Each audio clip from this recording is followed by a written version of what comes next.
നമസ്കാരം. അയോധ്യയിലെ രാമക്ഷേത്രം BJPയെ സംബന്ധിച്ച് സ്വതന്ത്ര ഇന്ത്യയിൽ അവരുടെ ലക്ഷ്യവും വഴിയും പൂർത്തീകരണവുമാണ്. ആ അയോധ്യയിലെ ശ്രീരാമ ജന്മഭൂമി ക്ഷേത്രത്തിൽ വലിയ തട്ടിപ്പും ക്രമക്കേടും നടക്കുന്നു എന്നാണ് ഇപ്പോൾ പുറത്തുവരുന്ന റിപ്പോർട്ടുകൾ. കാത്തിരിപ്പിന്റെ സാഫല്യം തേടി കണ്ണീരും പ്രാർത്ഥനയുമായി എത്തിയ ഭക്തർ നൽകിയ സംഭാവനകൾ പലതും കണക്കിലില്ല. ജ്വല്ലറി അസോസിയേഷൻ രാജ്യമെമ്പാടും നിന്ന് പിരിച്ചു നൽകിയ 60 കിലോഗ്രാം വെള്ളിക്കെട്ടികൾ മാഞ്ഞുപോയത്രേ. വിലപിടിപ്പുള്ള ആഭരണങ്ങൾക്ക് പകരം മുക്കുപണ്ടമാണ് അവിടുത്തെ ശേഖരത്തിൽ ഇപ്പോഴുള്ളത് എന്നൊക്കെ പറഞ്ഞു കേൾക്കുന്നു. 8 കോടിയുടെ തട്ടിപ്പെന്നായിരുന്നു ആദ്യഘട്ടത്തിൽ സൂചനകൾ. അഖിലേഷ് യാദവാണ് ഈ മാസം ആദ്യം ക്ഷേത്രത്തിലെ വിലയേറിയ വസ്തുക്കൾ പലതും അപ്രത്യക്ഷമാകുന്നു എന്ന് പറഞ്ഞു തുടങ്ങി വെച്ചതെങ്കിൽ ഇന്ന് അരവിന്ദ് കെജ്രിവാൾ ആരോപിക്കുന്നത് 200 കോടിയുടെ തട്ടിപ്പെന്നാണ്. രാജ്യത്തെ ഏറ്റവും പ്രധാനപ്പെട്ട ക്ഷേത്രത്തിൽ 45 ദിവസത്തെ CCTV ബാക്കപ്പ് മാത്രം. അതിനു മുൻപുള്ള ദൃശ്യങ്ങൾ ഒന്നുമില്ല. അന്വേഷണം നടത്തുന്ന SIT ജീവനക്കാരെയൊക്കെ ചോദ്യം ചെയ്തിട്ടും ഇതുവരെ കാര്യമായ തെളിവൊന്നും കിട്ടിയിട്ടുമില്ല.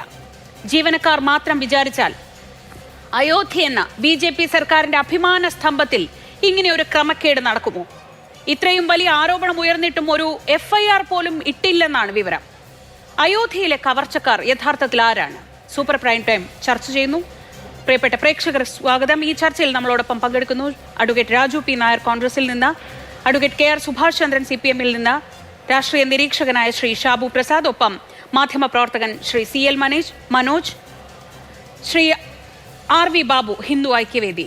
ഇത്രയും പേരാണ് ചർച്ചയിൽ പങ്കെടുക്കുന്നത്. ആദ്യം ശ്രീ ഷാബു പ്രസാദ്, ഞാൻ തുടക്കത്തിൽ പറഞ്ഞതുപോലെ BJPയെ സംബന്ധിച്ചിടത്തോളം അവരുടെ ലക്ഷ്യം, യാത്ര, പൂർത്തീകരണം അതൊക്കെയാണ്. അത്രയേറെ വലിയ അഭിമാന സ്തംഭമാണ്. അവിടെ ഇങ്ങനെ ഒരു ക്രമക്കേട് നടന്നു, സംഭാവനകൾ പലതും കാണാതെ പോകുന്നു, ഇങ്ങനെയൊക്കെയുള്ള ആരോപണങ്ങൾ ഉയരുന്നത് വലിയ തിരിച്ചടിയല്ലേ? ഇല്ല, ഇവിടെ തിരിച്ചടിയുടെ പ്രശ്നമല്ല. കാര്യം ഇങ്ങനെയുള്ള ഒരു കോടിക്കണക്കിന് രൂപ കൈകാര്യം ചെയ്യപ്പെടുന്ന ഒരു സ്ഥലത്ത്, ഒരു ഇടത്ത്, പ്രത്യേകിച്ച് ഈ ആരാധനാലയവുമായിട്ട് ബന്ധപ്പെട്ട് അവിടെ ക്രമക്കേടുകളോ അല്ലെങ്കിൽ മോഷണങ്ങളോ നടക്കാനുള്ള സാധ്യത വളരെ കൂടുതലാണത്. അതിന് ഈ പറഞ്ഞ പോലെ വിശ്വാസിയെന്നോ അവിശ്വാസിയെന്നോ അല്ലെങ്കിൽ BJP എന്നോ കോൺഗ്രസ് എന്നോ ഒന്നും അവിടെ വ്യത്യാസമില്ല. അവിടെ അതിനുള്ള സാധ്യത വളരെ കൂടുതലാണ് എപ്പോഴും. അത് അവിടെ വരുന്ന പ്രത്യേകിച്ച് അതിൻ്റെ സമ്പത്തിൻ്റെ അളവെന്ന് പറഞ്ഞു കഴിഞ്ഞാൽ വളരെ കൂടുതലാണത്. അത് സംഭാവനയായിട്ട് വരുന്നതാണ്. പലപ്പോഴും അതിന് ഇങ്ങനെ റെസിപ്റ്റോ കണക്കുകളോ അങ്ങനെയൊന്നും ഉണ്ടാവില്ല. അതുപോലെയാണ് സമ്പത്ത് അവിടെ ഒഴുകിയെത്തുന്നത്.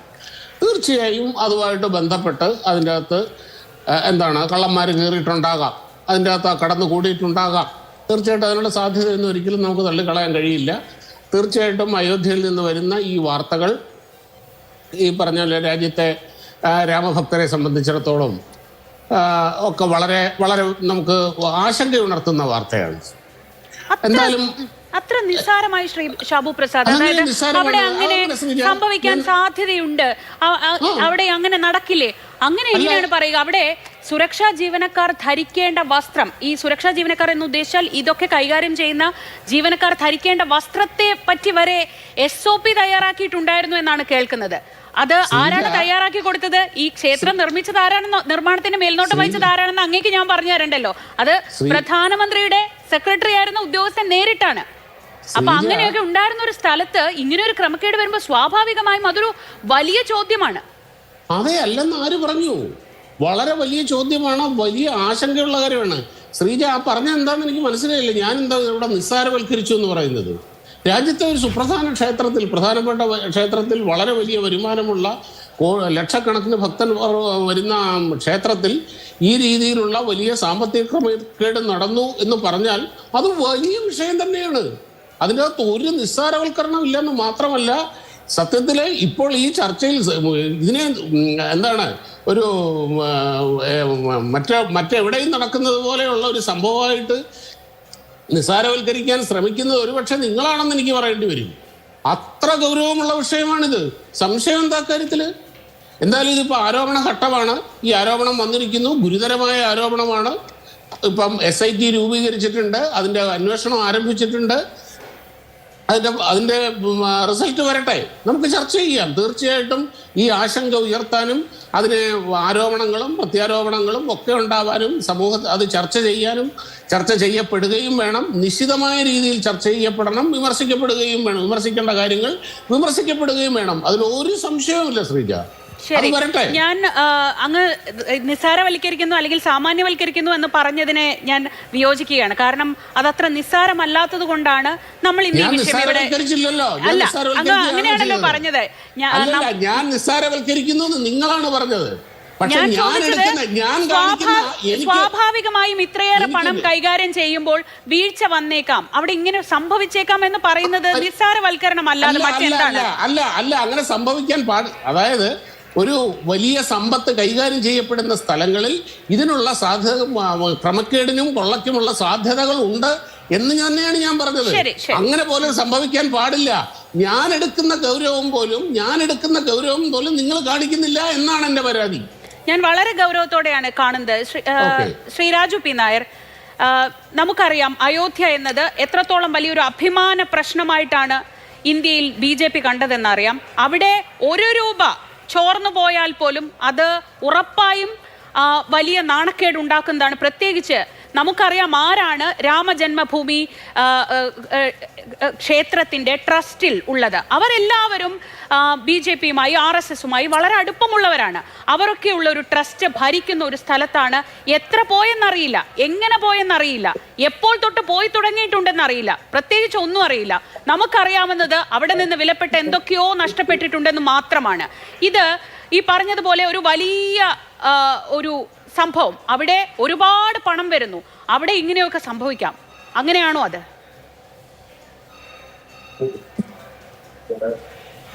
അത് ശ്രീജ പറഞ്ഞതുപോലെ തന്നെ എത്രമാത്രം ലളിതവൽക്കരിച്ചുകൊണ്ടാണ് ഒരുപാട് പണവും ഒരുപാട് ആൾക്കാരും വരുന്നിടത്ത് ഇതൊക്കെ സംഭവിക്കും എന്നുള്ള മട്ടിൽ പറഞ്ഞതെന്നുള്ളതാണ്. അയോധ്യ രാമക്ഷേത്രം BJPയെ സംബന്ധിച്ചിടത്തോളം അല്ലെങ്കിൽ RSSനെ സംബന്ധിച്ചോളം വിശ്വാസവുമായി ബന്ധപ്പെട്ട ഒന്നുമല്ല.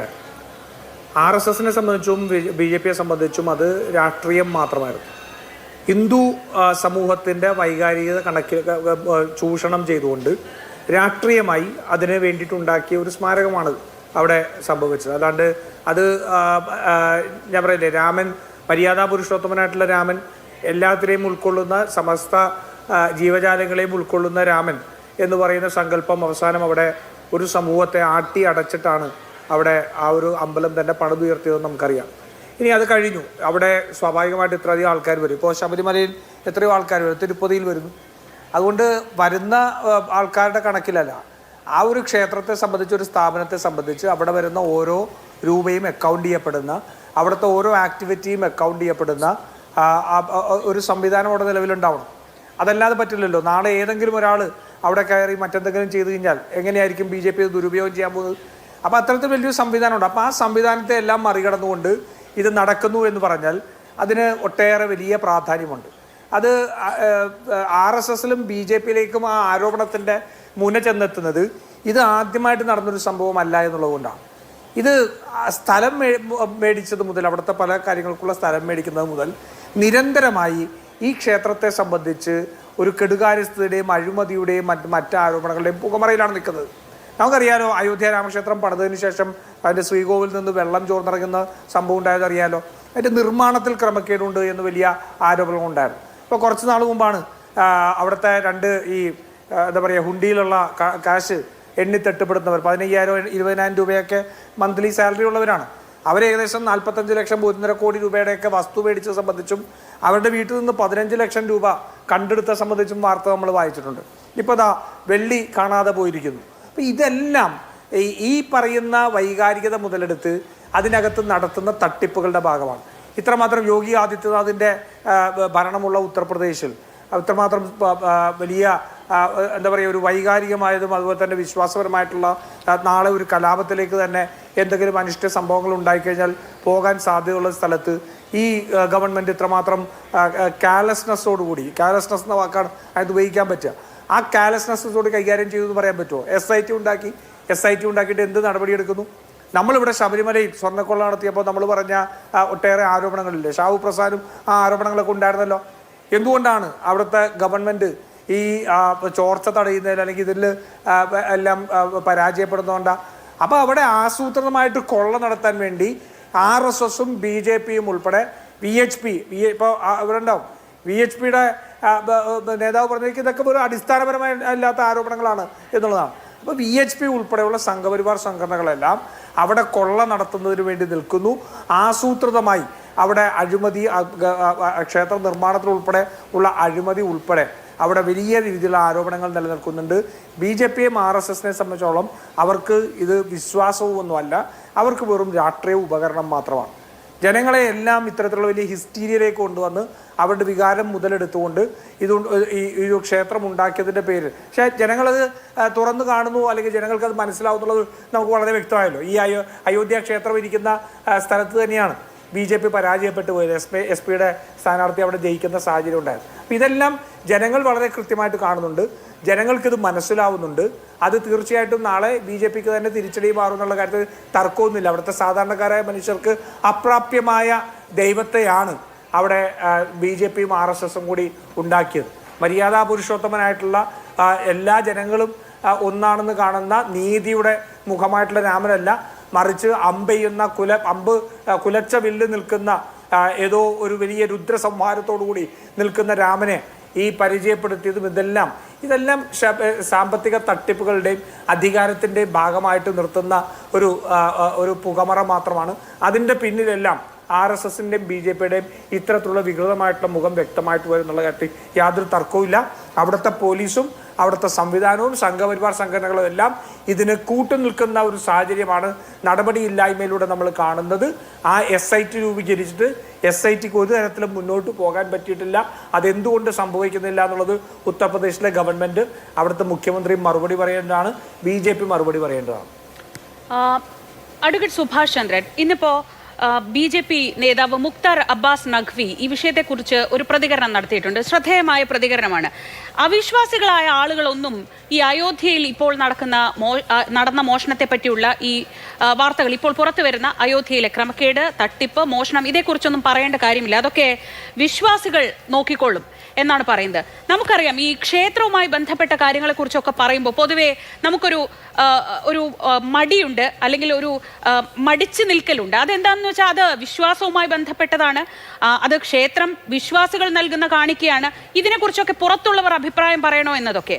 പക്ഷേ ഇത്തരം വലിയ ക്ഷേത്രങ്ങൾ, അതിപ്പോൾ ശബരിമലയായാലും ശരി, പത്മനാഭസ്വാമി ക്ഷേത്രമായാലും ശരി, തിരുപ്പതി ആയാലും ശരി, ഇപ്പോൾ അയോധ്യ ശ്രീരാമ ജന്മഭൂമി ക്ഷേത്രമായാലും ശരി, ഇവിടുത്തെ ഫണ്ട് കൈകാര്യം ചെയ്യുന്നതിൽ ഈ വിശ്വാസത്തിൻ്റെ ഒരു മേലാപ്പ് വരുന്നതോടുകൂടി അതിലൊരു സുതാര്യത ഇല്ലാതാവുന്നുണ്ടോ? നമ്മളിപ്പോൾ സ്വതന്ത്ര ഇന്ത്യയിലേക്ക് വന്നു കഴിഞ്ഞു.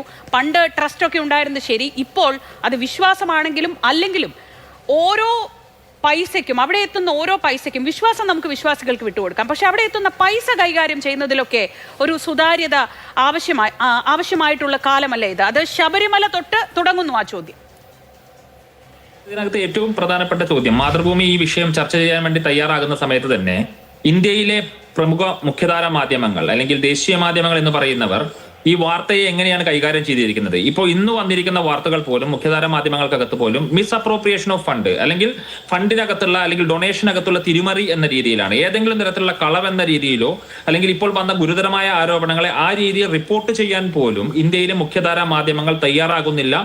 ഞങ്ങൾ വിമർശനപരമായി ഗോദി മീഡിയ എന്ന് വിളിക്കുന്ന മീഡിയ തയ്യാറാകുന്നില്ല എന്നുള്ള ഒരു വളരെ വിചിത്രമായ ഒരു സത്യം നമ്മുടെ മുമ്പിൽ ഇങ്ങനെ നിൽക്കുകയാണ്. കാരണം 200 കോടിയിലധികം രൂപയുടെ തട്ടിപ്പ് ഈ പറയുന്ന രാമജന്മഭൂമി ക്ഷേത്രവുമായി ബന്ധപ്പെട്ടുകൊണ്ട് വന്നു എന്നുള്ള വാർത്തകൾ വരുന്ന സമയത്ത് പോലും അതിനെ ഗൗരവമായ വാക്കുകൾ ഉപയോഗിച്ചുകൊണ്ട്, തലക്കെട്ടുകൾ ഉപയോഗിച്ചുകൊണ്ട് ജനങ്ങളിലേക്ക് എത്തിക്കാൻ വേണ്ടി പിന്നെ മീഡിയയ്ക്ക് അല്ലെങ്കിൽ മാധ്യമങ്ങൾക്ക് തയ്യാറാകാൻ സാധിക്കാത്ത ഒരു സാഹചര്യത്തിലേക്ക് നമ്മുടെ രാജ്യം വളർന്നിരിക്കുകയാണ്. പിന്നെ മറ്റൊരു കാര്യം, ഇപ്പോൾ ഈ പറയുന്ന രാമജന്മഭൂമി ക്ഷേത്രത്തിന്റെ ട്രസ്റ്റിനെ നിയമിച്ചതാരാണ്?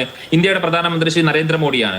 നരേന്ദ്രമോദി നിയമിക്കുന്ന ഈ ട്രസ്റ്റിന്റെ ജനറൽ സെക്രട്ടറി ആരാണ്? അത് VHPയുടെ വൈസ് പ്രസിഡന്റ് ആയിട്ടുള്ള പിന്നെ ഒരു റായിയാണ്.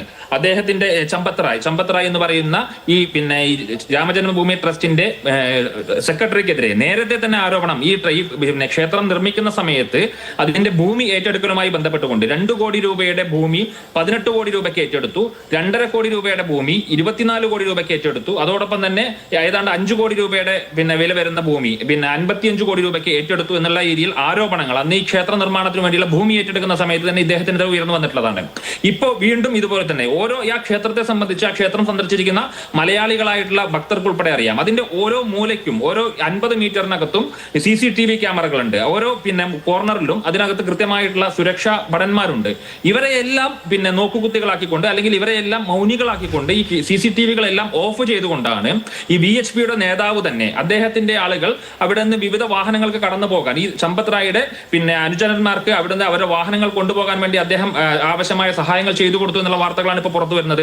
അദ്ദേഹം തന്നെ ഇത്തരത്തിലുള്ള CCTV ഫുട്ടേജുകൾ ഡിലീറ്റ് ചെയ്യാൻ വേണ്ടി നിർദ്ദേശം കൊടുത്തു എന്നുള്ള വാർത്തകളാണ് വരുന്നത്. അപ്പം രാജ്യത്തെ വിശ്വാസികളുടെ ഈ ഇന്ത്യയിലെ ഹൈന്ദവ വിശ്വാസികളുടെ ഏറ്റവും പരമപ്രധാനമായ ഒരു ഐക്കണായി ചൂണ്ടിക്കാണിച്ചിരുന്ന BJPക്ക് അധികാരത്തിൽ വരാൻ വേണ്ടി അവർ ഉപയോഗിച്ച രാമക്ഷേത്രത്തെ തന്നെ കൊള്ളയടിക്കാൻ വേണ്ടി BJPയുടെയും RSSന്റെയും BHPയുടെയും നേതാക്കന്മാർ തയ്യാറാകുന്ന സമയത്ത് അതിനെതിരെ ഒരക്ഷരം ഉരിയാടാൻ വേണ്ടി നമ്മുടെ രാജ്യത്തെ ഭരണാധികാരികൾ തയ്യാറാകുന്നില്ല. അദ്ദേഹത്തെ നിയമിച്ച പ്രധാനമന്ത്രി മോഡി 56 ഇഞ്ച് നെഞ്ചളവുള്ള അദ്ദേഹത്തെ അടുത്ത നിമിഷം പുറത്താക്കേണ്ടതായിരുന്നു. പക്ഷെ അദ്ദേഹത്തെ സംരക്ഷിക്കുന്ന നിലപാട് ഇന്ത്യയിലെ പ്രധാനമന്ത്രി സ്വീകരിക്കുന്നത്. കഴിഞ്ഞ ദിവസം മറ്റു പരിപാടികളെല്ലാം റദ്ദാക്കിക്കൊണ്ട് അവിടെ ഓടിയെത്തിക്കൊണ്ട് ഈ പറയുന്ന ഈ ആരോപണങ്ങളെല്ലാം കവറപ്പ് ചെയ്യുന്ന തരത്തിലേക്കുള്ള ഇടപെടൽ നടത്താൻ വേണ്ടിയാണ് യോഗി ആദിത്യനാഥ് അദ്ദേഹത്തിന്റെ സന്ദർശനത്തെ സംബന്ധിച്ച് വളരെ വലിയ രീതിയിലുള്ള ആരോപണങ്ങൾ ഉയർന്നു കഴിഞ്ഞിരിക്കുകയാണ്. അപ്പൊ ഈ രീതിയിൽ ആരോപണങ്ങൾ ഉയർന്നു വരുന്ന സമയത്ത് ആ ആരോപണങ്ങളെ വസ്തുതാപരമായി പരിശോധിക്കാനോ അല്ലെങ്കിൽ ആരോപണ വിധേയ ആളുകളെ മാറ്റി നിർത്തി അന്വേഷണം നടത്താനോ വേണ്ടി തയ്യാറാകാത്ത ഇപ്പൊ നമുക്കറിയാമല്ലോ ED ഏതൊക്കെ ആളുകളുടെ വീടുകളിലാണ് കയറി ഇറങ്ങുന്നത്. ഇന്ത്യയിലെ പ്രതിപക്ഷ പാർട്ടി നേതാക്കന്മാരുടെ വീടുകളിലും പ്രതിപക്ഷ നിരയുള്ള ആളുകളുടെ വീടുകളും ഒക്കെ കയറി ഇറങ്ങുന്ന സമയത്ത് യഥാർത്ഥ കൊള്ള നടക്കുന്ന പ്രദേശങ്ങളിൽ ഇതുപോലെയുള്ള EDയോ CBIയോ മറ്റ് എൻഫോഴ്സ്മെന്റ് ഏജൻസികളോ അല്ലെങ്കിൽ ഇന്ത്യയിലെ ലോ എൻഫോഴ്സിംഗ് ഏജൻസികളോ പോകാൻ തയ്യാറാകാതെ ഈ ഇന്ത്യയിലെ BJPയുടെ ആ സംസ്ഥാനത്തെ മുഖ്യമന്ത്രി തന്നെ പോയി അവിടെയുള്ള ഇത്തരം ഈ കൊള്ളകളെ മറച്ചുവെക്കാൻ വേണ്ടിയുള്ള ബോധപൂർവമായ ശ്രമങ്ങൾ നടത്തുന്ന ഒരു കാഴ്ചയാണ് നമുക്ക് കാണാൻ വേണ്ടി സാധിക്കുന്നത്. ഇത്തരത്തിൽ ആരോപണ വിധേയ ഈ ഘട്ടത്തിലല്ല നേരത്തെ തന്നെ ആരോപണ വിധേയ ആളുകളാണ് സമ്പത്ത് റായ് ഉൾപ്പെടെയുള്ള BHP നേതാക്കന്മാർ. അവർക്കെല്ലാം പൂർണ്ണമായുള്ള പിന്തുണ കഴിഞ്ഞ നിരവധി വർഷങ്ങളായി നൽകുന്നതിന്റെ ഭാഗമായാണ് ഇപ്പോൾ വീണ്ടും വലിയ രീതിയിലുള്ള കൊള്ളകളിലേക്ക് പോകാൻ വേണ്ടി അവർക്ക് സാധിക്കുന്നത്. അപ്പൊ അത്തരത്തിൽ നേരത്തെ സൂചിപ്പിച്ചതുപോലെ എന്റെ സഹ പാനലിസ്റ്റ് സൂചിപ്പിച്ചതുപോലെ തന്നെ ഭക്തിയല്ല ഇവിടെ കൊള്ളയാണ് പണമാണ് മുഖ്യം എന്നുള്ള രീതിയിലേക്ക് ഇന്ത്യയിലെ ഭരണ നേതൃത്വം BJPയും RSSും മാറിയിരിക്കുന്നു. അതിന് കുടപിടിക്കുന്ന രീതിയിലേക്ക് നമ്മുടെ ഭരണ നേതൃത്വം മാറുന്ന സാഹചര്യമാണ് ഇപ്പോൾ ഏറ്റവും ഒടുവിൽ ഈ പറയുന്ന രാമജന്മഭൂമി ക്ഷേത്രത്തിലൂടെ അയോധ്യ ക്ഷേത്രത്തിലൂടെ നമുക്ക് കാണാൻ വേണ്ടി സാധിക്കുന്നത്.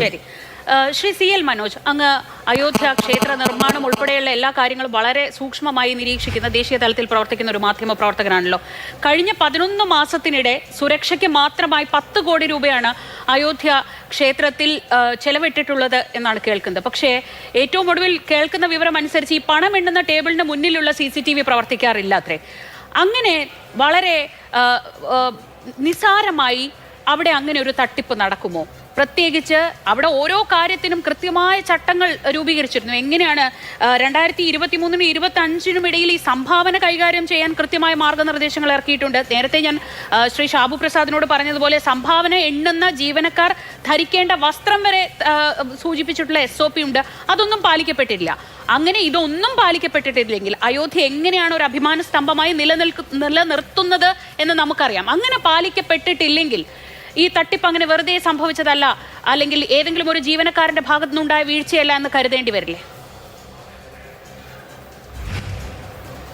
അല്ല, ശ്രീജ പറഞ്ഞത് ശരിയാണ്. കാരണം അവിടെ വലിയ രീതിയിൽ മിസ്അപ്രോപ്രിയേഷൻ, അവിടെ ഭക്തന്മാർ രാമക്ഷേത്രത്തിൽ അവർ നൽകുന്ന ഡൊണേഷൻസ് അവിടുന്ന് അക്കൗണ്ട് ചെയ്ത് ബാങ്കിലേക്ക് പോകുന്ന വഴിയിൽ വളരെ രീതിയിൽ പെൽഫറേജ് ഉണ്ടായിട്ടുണ്ടെന്നുള്ളത് വ്യക്തമായി.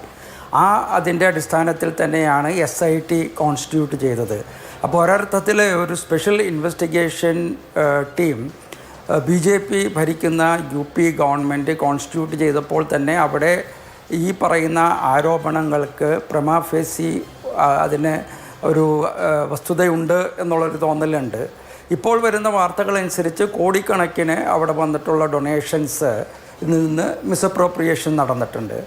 അവിടെ നടത്തുന്ന ഒരു രാം ടെമ്പിൾ, അതിൻ്റെ ഭക്തന്മാർക്ക് സ്വാഭാവികമായിട്ടും ഇത് വലിയ രീതിയിൽ അവരുടെ ഒരു റിലീജിയസ് ഫെയ്ത്തിനെയും മാനസികമായിട്ടുമെല്ലാം വളരെ ബുദ്ധിമുട്ടുണ്ടാക്കുന്നതാണ്. അതോടൊപ്പം തന്നെ രാം ടെമ്പിളിൻ്റെ അഡ്മിനിസ്ട്രേറ്റീവ് സ്ട്രക്ചറിനെ കുറിച്ച്, അവരുടെ ഒരു അക്കൗണ്ടബിലിറ്റിയെക്കുറിച്ച്, ട്രാൻസ്പെറൻസിയെക്കുറിച്ചൊക്കെ വളരെ വലിയ ചോദ്യങ്ങൾ ഉന്നയിക്കപ്പെട്ടിരിക്കുകയാണ്. താങ്കൾക്കറിയാവുന്നതുപോലെ ഈ ട്രസ്റ്റ് ഉണ്ടായതിന് ശേഷം അതിൻ്റെ ഒരു ഭരണസമിതിയും അവിടുത്തെ കാര്യങ്ങളുമെല്ലാം ഗവൺമെൻറ്റുമായിട്ട്, സെൻട്രൽ ഗവൺമെൻറ്റും സംസ്ഥാന ഗവൺമെൻറ്റും അതോടൊപ്പം തന്നെ BJPയും RSSും അടങ്ങുന്ന സംഘ് പരിവാറിൻ്റെ അഫിലിയേറ്റ്സുമെല്ലാം അടങ്ങുന്ന അവരുടെ റെപ്രസെൻറ്റേറ്റീവ്സ് എല്ലാം ഇവരുടെ ഒരു ഗവർണിംഗ് ബോഡിയിൽ ഉള്ള ആളുകളാണ്. അപ്പോൾ പല അർത്ഥത്തിലും ഈ ഒരു ഗവൺമെൻറ്റായിട്ട് അടുത്ത് നിൽക്കുമ്പോഴും അതോടൊപ്പം തന്നെ ഒരു സംഘ് പരിവാർ, RSS, BJP, പ്രത്യേകിച്ചും VHP അന്ന് രാം ടെമ്പിൾ മൂവ്മെൻറ്റ് നടത്തിയ പൊളിറ്റിക്കൽ ഓർഗനൈസേഷൻസിൻ്റെ എല്ലാം റെപ്രസെൻറ്റേറ്റീവ്സ് അവിടെ ഉണ്ട്. സ്വാഭാവികമായിട്ടും നമുക്ക് ഇപ്പം മനസ്സിലാകുന്നത് അവിടെ ഒരു സ്ട്രക്ചേർഡ് ആയിട്ടുള്ള, ട്രാൻസ്പെറൻ്റ് ആയിട്ടുള്ള ഒരു സിസ്റ്റം ഉണ്ടായിട്ടില്ല എന്നാണ്. കഴിഞ്ഞ ദിവസം അതിനെക്കുറിച്ച് തന്നെ അവിടുത്തെ ടെമ്പിൾ കൺസ്ട്രക്ഷൻ കമ്മിറ്റിയുടെ ചെയർമാനായിട്ടുള്ള നൃപേന്ദ്ര മിശ്ര, അദ്ദേഹം പണ്ട് പ്രധാനമന്ത്രി ശ്രീ നരേന്ദ്രമോദിയുടെ പ്രിൻസിപ്പൽ സെക്രട്ടറി ആയിരുന്നു. കഴിഞ്ഞ ദിവസങ്ങളിൽ അദ്ദേഹം പറഞ്ഞിട്ടുണ്ട് അവിടെ ചില കാര്യങ്ങളിൽ വീഴ്ച വന്നിട്ടുണ്ട് എന്നാണ് തോന്നുന്നത്, അത് നോക്കേണ്ടതാണ് എന്ന്. അപ്പോൾ സ്വാഭാവികമായിട്ടും ഈ വീഴ്ചകൾ, പ്രത്യേകിച്ചും രാം ടെമ്പിൾ വലിയ ഒരു പ്രധാനപ്പെട്ട ഒരു ടെമ്പിളായി പ്രൊജക്റ്റ് ചെയ്യപ്പെട്ട ഈ സമയത്ത് അവിടെ ഇങ്ങനെ നടക്കുന്നത് വലിയ രീതിയിൽ ഒരു പ്രശ്നമായി വരുന്നുണ്ട്. അതിന് അന്വേഷണം വേണം. ഇപ്പോൾ തന്നെ അവിടെ SITയിൽ വിശ്വാസമില്ലെന്ന് പല രാഷ്ട്രീയ പാർട്ടികളും അല്ലാത്ത ചില ആളുകളും പറഞ്ഞു. ഇത് പ്രതിപക്ഷ പാർട്ടികൾ മാത്രമല്ല ഈ ആരോപണങ്ങൾ ഉന്നയിച്ചത്. ആദ്യമായിട്ട് അവിടെ ഈ ഫണ്ടിൻ്റെ കാര്യത്തിൽ തിരിമറിയുണ്ട് എന്ന് ആരോപിച്ചത് ബ്രിജ്ഭൂഷൺ ശരൺ എന്ന് പറയുന്ന BJPയുടെ പല പ്രാവശ്യവും MP ആയിട്ടുള്ള, പണ്ട് സമാജ്വാദി പാർട്ടിയിലുണ്ടായി, പക്ഷേ ആ പാർട്ടിയിൽ നിന്നും മാറി രാം ജന്മഭൂമി മൂവ്മെൻറ്റിൽ പങ്കെടുത്ത് പല പ്രാവശ്യവും BJPയുടെ MP ആയ അദ്ദേഹം തന്നെ അതിനെക്കുറിച്ച് ആരോപണങ്ങൾ ഉന്നയിച്ചിട്ടുണ്ട്. അപ്പോൾ ഈ അന്വേഷണം SIT അല്ല, ഒരു ഹൈക്കോടതി ജഡ്ജ് ഇരിക്കുന്ന, ഒരു സിറ്റിംഗ് ഹൈക്കോടതി ജഡ്ജിനെ കൊണ്ടുള്ള ഒരന്വേഷണം വേണമെന്ന് കഴിഞ്ഞ ദിവസം കോൺഗ്രസ് പാർട്ടി പറഞ്ഞിട്ടുണ്ട്. സമാജ്വാദി പാർട്ടിയുടെ നേതാവ് അഖിലേഷ് യാദവ് ഇതിനെക്കുറിച്ച് പറഞ്ഞിട്ടുണ്ട്. BJPയിലും ഈ രാമഭക്തന്മാരുടെ പല റെപ്രസെൻറ്റേറ്റീവ്സിനും ഇതിനെക്കുറിച്ച് വലിയ മനോവേദന ഉണ്ടായിട്ടുണ്ട്. അപ്പോൾ അതിന് ഒരു വശത്ത് ഇതിൻ്റെ ഒരു ഫിനാൻഷ്യൽ അക്കൗണ്ടബിലിറ്റിയും അതിൻ്റെ ഒരു പ്രൂഡൻസും, മറ്റൊരു വശത്ത് ഇതിൻ്റെ ഒരു പൊളിറ്റിക്കൽ ഇംപ്ലിക്കേഷൻസ്, പ്രത്യേകിച്ചും ഉത്തർപ്രദേശ് ഒരു 8-9 മാസത്തിനുള്ളിൽ തിരഞ്ഞെടുപ്പിലേക്ക് പോകുന്നൊരു സംസ്ഥാനമാണ്. അതുകൊണ്ട് തീർച്ചയായിട്ടും ഇതിന് അക്കൗണ്ടബിലിറ്റിയും എല്ലാ ആളുകൾക്കും, പ്രത്യേകിച്ചും രാമഭക്തന്മാർക്ക് വിശ്വാസമുണ്ടാക്കുന്ന ക്രെഡിബിളായിട്ടുള്ള ഒരു അന്വേഷണം അത് SITയിലൂടെ നടക്കുമോ, അതല്ലെങ്കിൽ മറ്റ് രീതിയിലുള്ള ഒരു ജുഡീഷ്യൽ അന്വേഷണമോ നടത്തണം എന്നുള്ള ഡിമാൻഡ് സ്വാഭാവികമായിട്ടും അവിടുത്തെ ഭരണാധികാരികൾക്ക് അതിനോട് മുഖം തിരിച്ചു നിൽക്കാൻ പറ്റില്ല എന്നാണ് ഞാൻ കരുതുന്നത്. വലിയൊരു വീഴ്ചയാണ് എന്നുള്ളതാണ് പ്രമാഫിസിയായിട്ട് നമ്മൾ മനസ്സിലാക്കുന്നത്. പക്ഷേ ഇപ്പോഴും ഒരു FIR പോലും ഇട്ടിട്ടില്ല എന്നാണ് ഈ ദേശീയ മാധ്യമങ്ങളിൽ നിന്നൊക്കെ ഈ വിഷയം സംബന്ധിച്ച് വളരെ കുറച്ചേ വായിക്കാൻ പോലും പറ്റുന്നുള്ളൂ. കാരണം ഇതുപോലെ നേരത്തെ സുഭാഷ് സൂചിപ്പിച്ചതുപോലെ പലയിടത്തും ഇതിങ്ങനെ സൂചനകൾ, അവിടെ ഒരു തട്ടിപ്പ് നടന്നു, മിസ്അപ്രോപ്രിയേഷൻ ഓഫ് ഫണ്ട്സ്, അങ്ങനെ മിസ്അപ്രോപ്രിയേഷൻ ഓഫ് ഫണ്ട്സ് ഒക്കെ എന്നതിലൊക്കെ ഉപരിയായിട്ട് എത്രയോ കാലമായി ഇത് നടക്കുന്നു. ഞാൻ നേരത്തെ പറഞ്ഞതുപോലെ ഇത് എത്ര കാലമായി എന്ന് പോലും മനസ്സിലാക്കാൻ വഴിയില്ല. CCTV വിഷ്വൽസ് ഇല്ല. അങ്ങനെയാണെങ്കിൽ ഇതിൽ ഒരു കണ്ടെത്തുക എന്ന് പറയുന്നത് എത്രത്തോളം വലിയ ഒരു ശ്രമകരമായ ദൗത്യമായിരിക്കും. പ്രത്യേകിച്ച് ഈ അന്വേഷണ സംഘം അയോധ്യയിലെത്തിയപ്പോൾ ട്രസ്റ്റ് സെക്രട്ടറിയായ ചമ്പത് റായിക്ക് ജലദോഷം പിടിച്ചു എന്നാണ് ഹിന്ദുസ്ഥാൻ ടൈംസിൽ ഞാൻ വായിച്ചത്. ജലദോഷം കൂടി, ഷുഗർ ലെവല് പ്രശ്നമായി. കാണിക്കയുടെ മേൽനോട്ട ചുമതലയുള്ള അനിൽ മിശ്ര കേരളത്തിലേക്ക് ചികിത്സയ്ക്കായി, അദ്ദേഹം ഇപ്പോൾ കേരളത്തിലുണ്ട് പോലും, അദ്ദേഹം കേരളത്തിലേക്ക് ചികിത്സയ്ക്കായി വന്നു. അപ്പോൾ ആരോടാണ് ഈ ചോദിക്കുന്നത്? അവിടെയുള്ള ഈ എണ്ണി പറ്റിച്ചു എന്ന് പറയുന്ന, അല്ലെങ്കിൽ മാറ്റിവെച്ചു എന്ന് പറയുന്ന ജീവനക്കാരിൽ നിന്നാൽ മതിയാവുമോ ഈ അന്വേഷണം? ശ്രീ CL മനോജ്. അല്ല, ഞാൻ പറഞ്ഞല്ലോ, അവിടെ ആ ട്രസ്റ്റിൻ്റെ പ്രധാനപ്പെട്ട ഭാരവാഹികളെല്ലാം ഈ ഒരു സാഫ്രൻ അല്ലെങ്കിൽ സംഘപരിവാർ ഇക്കോസിസ്റ്റവുമായിട്ട് വളരെ പ്രധാനപ്പെട്ട ആളുകളാണ്. താങ്കൾ പറഞ്ഞ ചമ്പത് റായ് VHPയുടെ ജനറൽ സെക്രട്ടറിയാണ്. ഗോപാൽ റാവു സംഘടനയുടെ പ്രധാനപ്പെട്ട ആളെയാണ്. അനിൽ മിശ്ര. അപ്പോൾ അവരുടെ എല്ലാം അവരുടെ ആരോഗ്യസ്ഥിതിയും അവിടെ ഇല്ലാത്തതിനെക്കുറിച്ചൊക്കെ താങ്കൾ പല ദേശീയ മാധ്യമത്തിൽ വായിച്ചിട്ടുണ്ട് എന്ന് താങ്കൾ പറഞ്ഞിട്ടുണ്ട്. താങ്കൾ ചോദിച്ചത് എത്ര നാളായിട്ട് ഇത് നടക്കുന്നുണ്ടാവും എന്നാണ്. നമുക്കറിയില്ല. പക്ഷെ ഒരു കാര്യം പറയാം, ഈ രാമക്ഷേത്രം കഴിഞ്ഞ ലോക്സഭാ തിരഞ്ഞെടുപ്പിന് മുമ്പാണ് ഇനോഗ്രേറ്റ് ചെയ്തത്. അപ്പോൾ എന്തായാലും 4-5 വർഷമാണ് മാക്സിമം ഇതിൻ്റെ അവിടുത്തെ ഒരു പ്രവർത്തനമുണ്ടായിട്ടുള്ളത്. അപ്പോൾ ആ ഒരു സമയത്ത് എന്ന് ഇങ്ങനെയുള്ള പിൽഫറേജ് തുടങ്ങി എന്നുള്ളത് ആരോപണമുണ്ട്. സ്വാഭാവികമായിട്ടും ഇപ്പോൾ ചില സ്റ്റാഫുകൾക്കെതിരായിട്ട് എല്ലാം അന്വേഷണം വരും. പക്ഷെ അതിനേക്കാളെല്ലാം കൂടുതലായിട്ട് അവിടുത്തെ ഈ അമ്പലത്തിൻ്റെ പ്രവർത്തനങ്ങളെ നിയന്ത്രിച്ച, അവിടുത്തെ ഈ ലക്ഷക്കണക്കിന് ഭക്തന്മാർ അവിടെ വരുന്ന, അവിടെ നാണിക്കയിലിടുന്ന അതിനെയെല്ലാം കൺട്രോൾ ചെയ്യുന്ന അവിടുത്തെ പ്രധാനപ്പെട്ട ആളുകളായിരിക്കുമല്ലോ അതിൻ്റെ മെയിനായിട്ടുള്ള ഉത്തരവാദിത്തം. ആ അന്വേഷണം അവരിലേക്ക് തന്നെ പോകണം. എന്നാൽ യോഗി ആദിത്യനാഥ് SIT കോൺസ്റ്റിറ്റ്യൂട്ട് ചെയ്തപ്പോൾ തന്നെ അദ്ദേഹം ഇന്നലെയും മിനിയാന്നാളും നടത്തിയ സ്റ്റേറ്റ്മെൻറ്റുകളും വളരെ അതിൻ്റെ ഒരു പൊളിറ്റിക്കൽ അണ്ടർടോൺ ശ്രദ്ധമാണ്. അദ്ദേഹം പറഞ്ഞത് ഇതിനെക്കുറിച്ച് അന്വേഷിക്കും, അക്കൗണ്ടബിലിറ്റി ഫിക്സ് ചെയ്യും.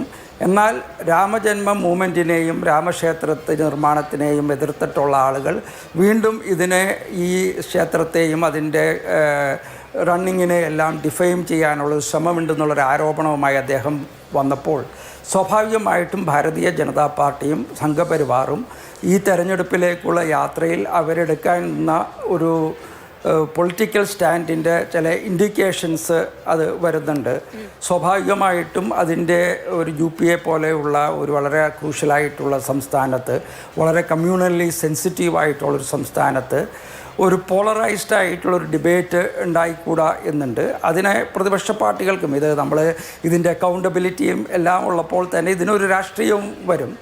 അപ്പോൾ അതിനെയും എങ്ങനെ നേരിടണം, അതിനെ എങ്ങനെ ഡിഫെൻസീവായിട്ട് നിൽക്കണം എന്ന് BJPയും അതിനെങ്ങനെ മുന്നോട്ട് കൊണ്ടുപോകാനായിട്ട് പ്രതിപക്ഷ പാർട്ടികൾ, പ്രത്യേകിച്ചും സമാജ്വാദി പാർട്ടി, അവിടുത്തെ പ്രധാനപ്പെട്ട മത്സരം സമാജ്വാദി പാർട്ടിയും BJPയുമായിട്ടായിരിക്കും. പിന്നെ കോൺഗ്രസ് പാർട്ടി ദേശീയ പ്രതിപക്ഷ പാർട്ടി എന്ന നിലയിൽ അവരുടെ സ്റ്റാൻഡുകൾ ഞാൻ മനസ്സിലാക്കിയിട്ടുള്ളത് UP സംസ്ഥാന പ്രസിഡൻറ്റ് അവരുടെ CLP നേതാവ് കഴിഞ്ഞ ദിവസം ഡൽഹിയിൽ പത്രസമ്മേളനം നടത്തിയിട്ടുണ്ട്. ഇന്ത്യയിലെ പ്രതിപക്ഷ നേതാവ് രാഹുൽ ഗാന്ധി ഇതിനെക്കുറിച്ച് വല്ലതും പറഞ്ഞോ എന്ന് നോക്കേണ്ട കാര്യമുണ്ട്. അപ്പോൾ ഇത് വലിയ രീതിയിൽ ചർച്ച വരുന്ന ഒരു ഫിനാൻഷ്യൽ ആസ്പെക്റ്റ് ഉണ്ട്. അതിലെത്ര രീതിയിൽ സിൻസിയറായിട്ട് ആളുകൾ അക്കൗണ്ടബിളാക്കി FIRകൾ വരും, അന്വേഷണങ്ങൾ വരും, അറസ്റ്റുകൾ വരും. അതോടൊപ്പം തന്നെ ഇതിൻ്റെ ഒരു പൊളിറ്റിക്കൽ, രാം ടെമ്പിളിൻ്റെ പിന്നിൽ BJPക്ക് ഒരു വലിയ പൊളിറ്റിക്സ് ഉണ്ടായിരുന്നു. അപ്പോൾ സ്വാഭാവികമായിട്ടും അവിടുത്തെ എല്ലാ ഡെവലപ്മെൻറ്റ്സിനും ഒരു പൊളിറ്റിക്കൽ ആസ്പെക്റ്റ് ഉണ്ടാവും. ശരിയാണ്. നമുക്കൊരു ഇടവേളയ്ക്ക് ശേഷം ചർച്ചയിലേക്ക് മടങ്ങിയെത്താം. ചർച്ചയിലേക്ക് വീണ്ടും ശ്രീ ഷാബു പ്രസാദ്, നമുക്ക് ഈ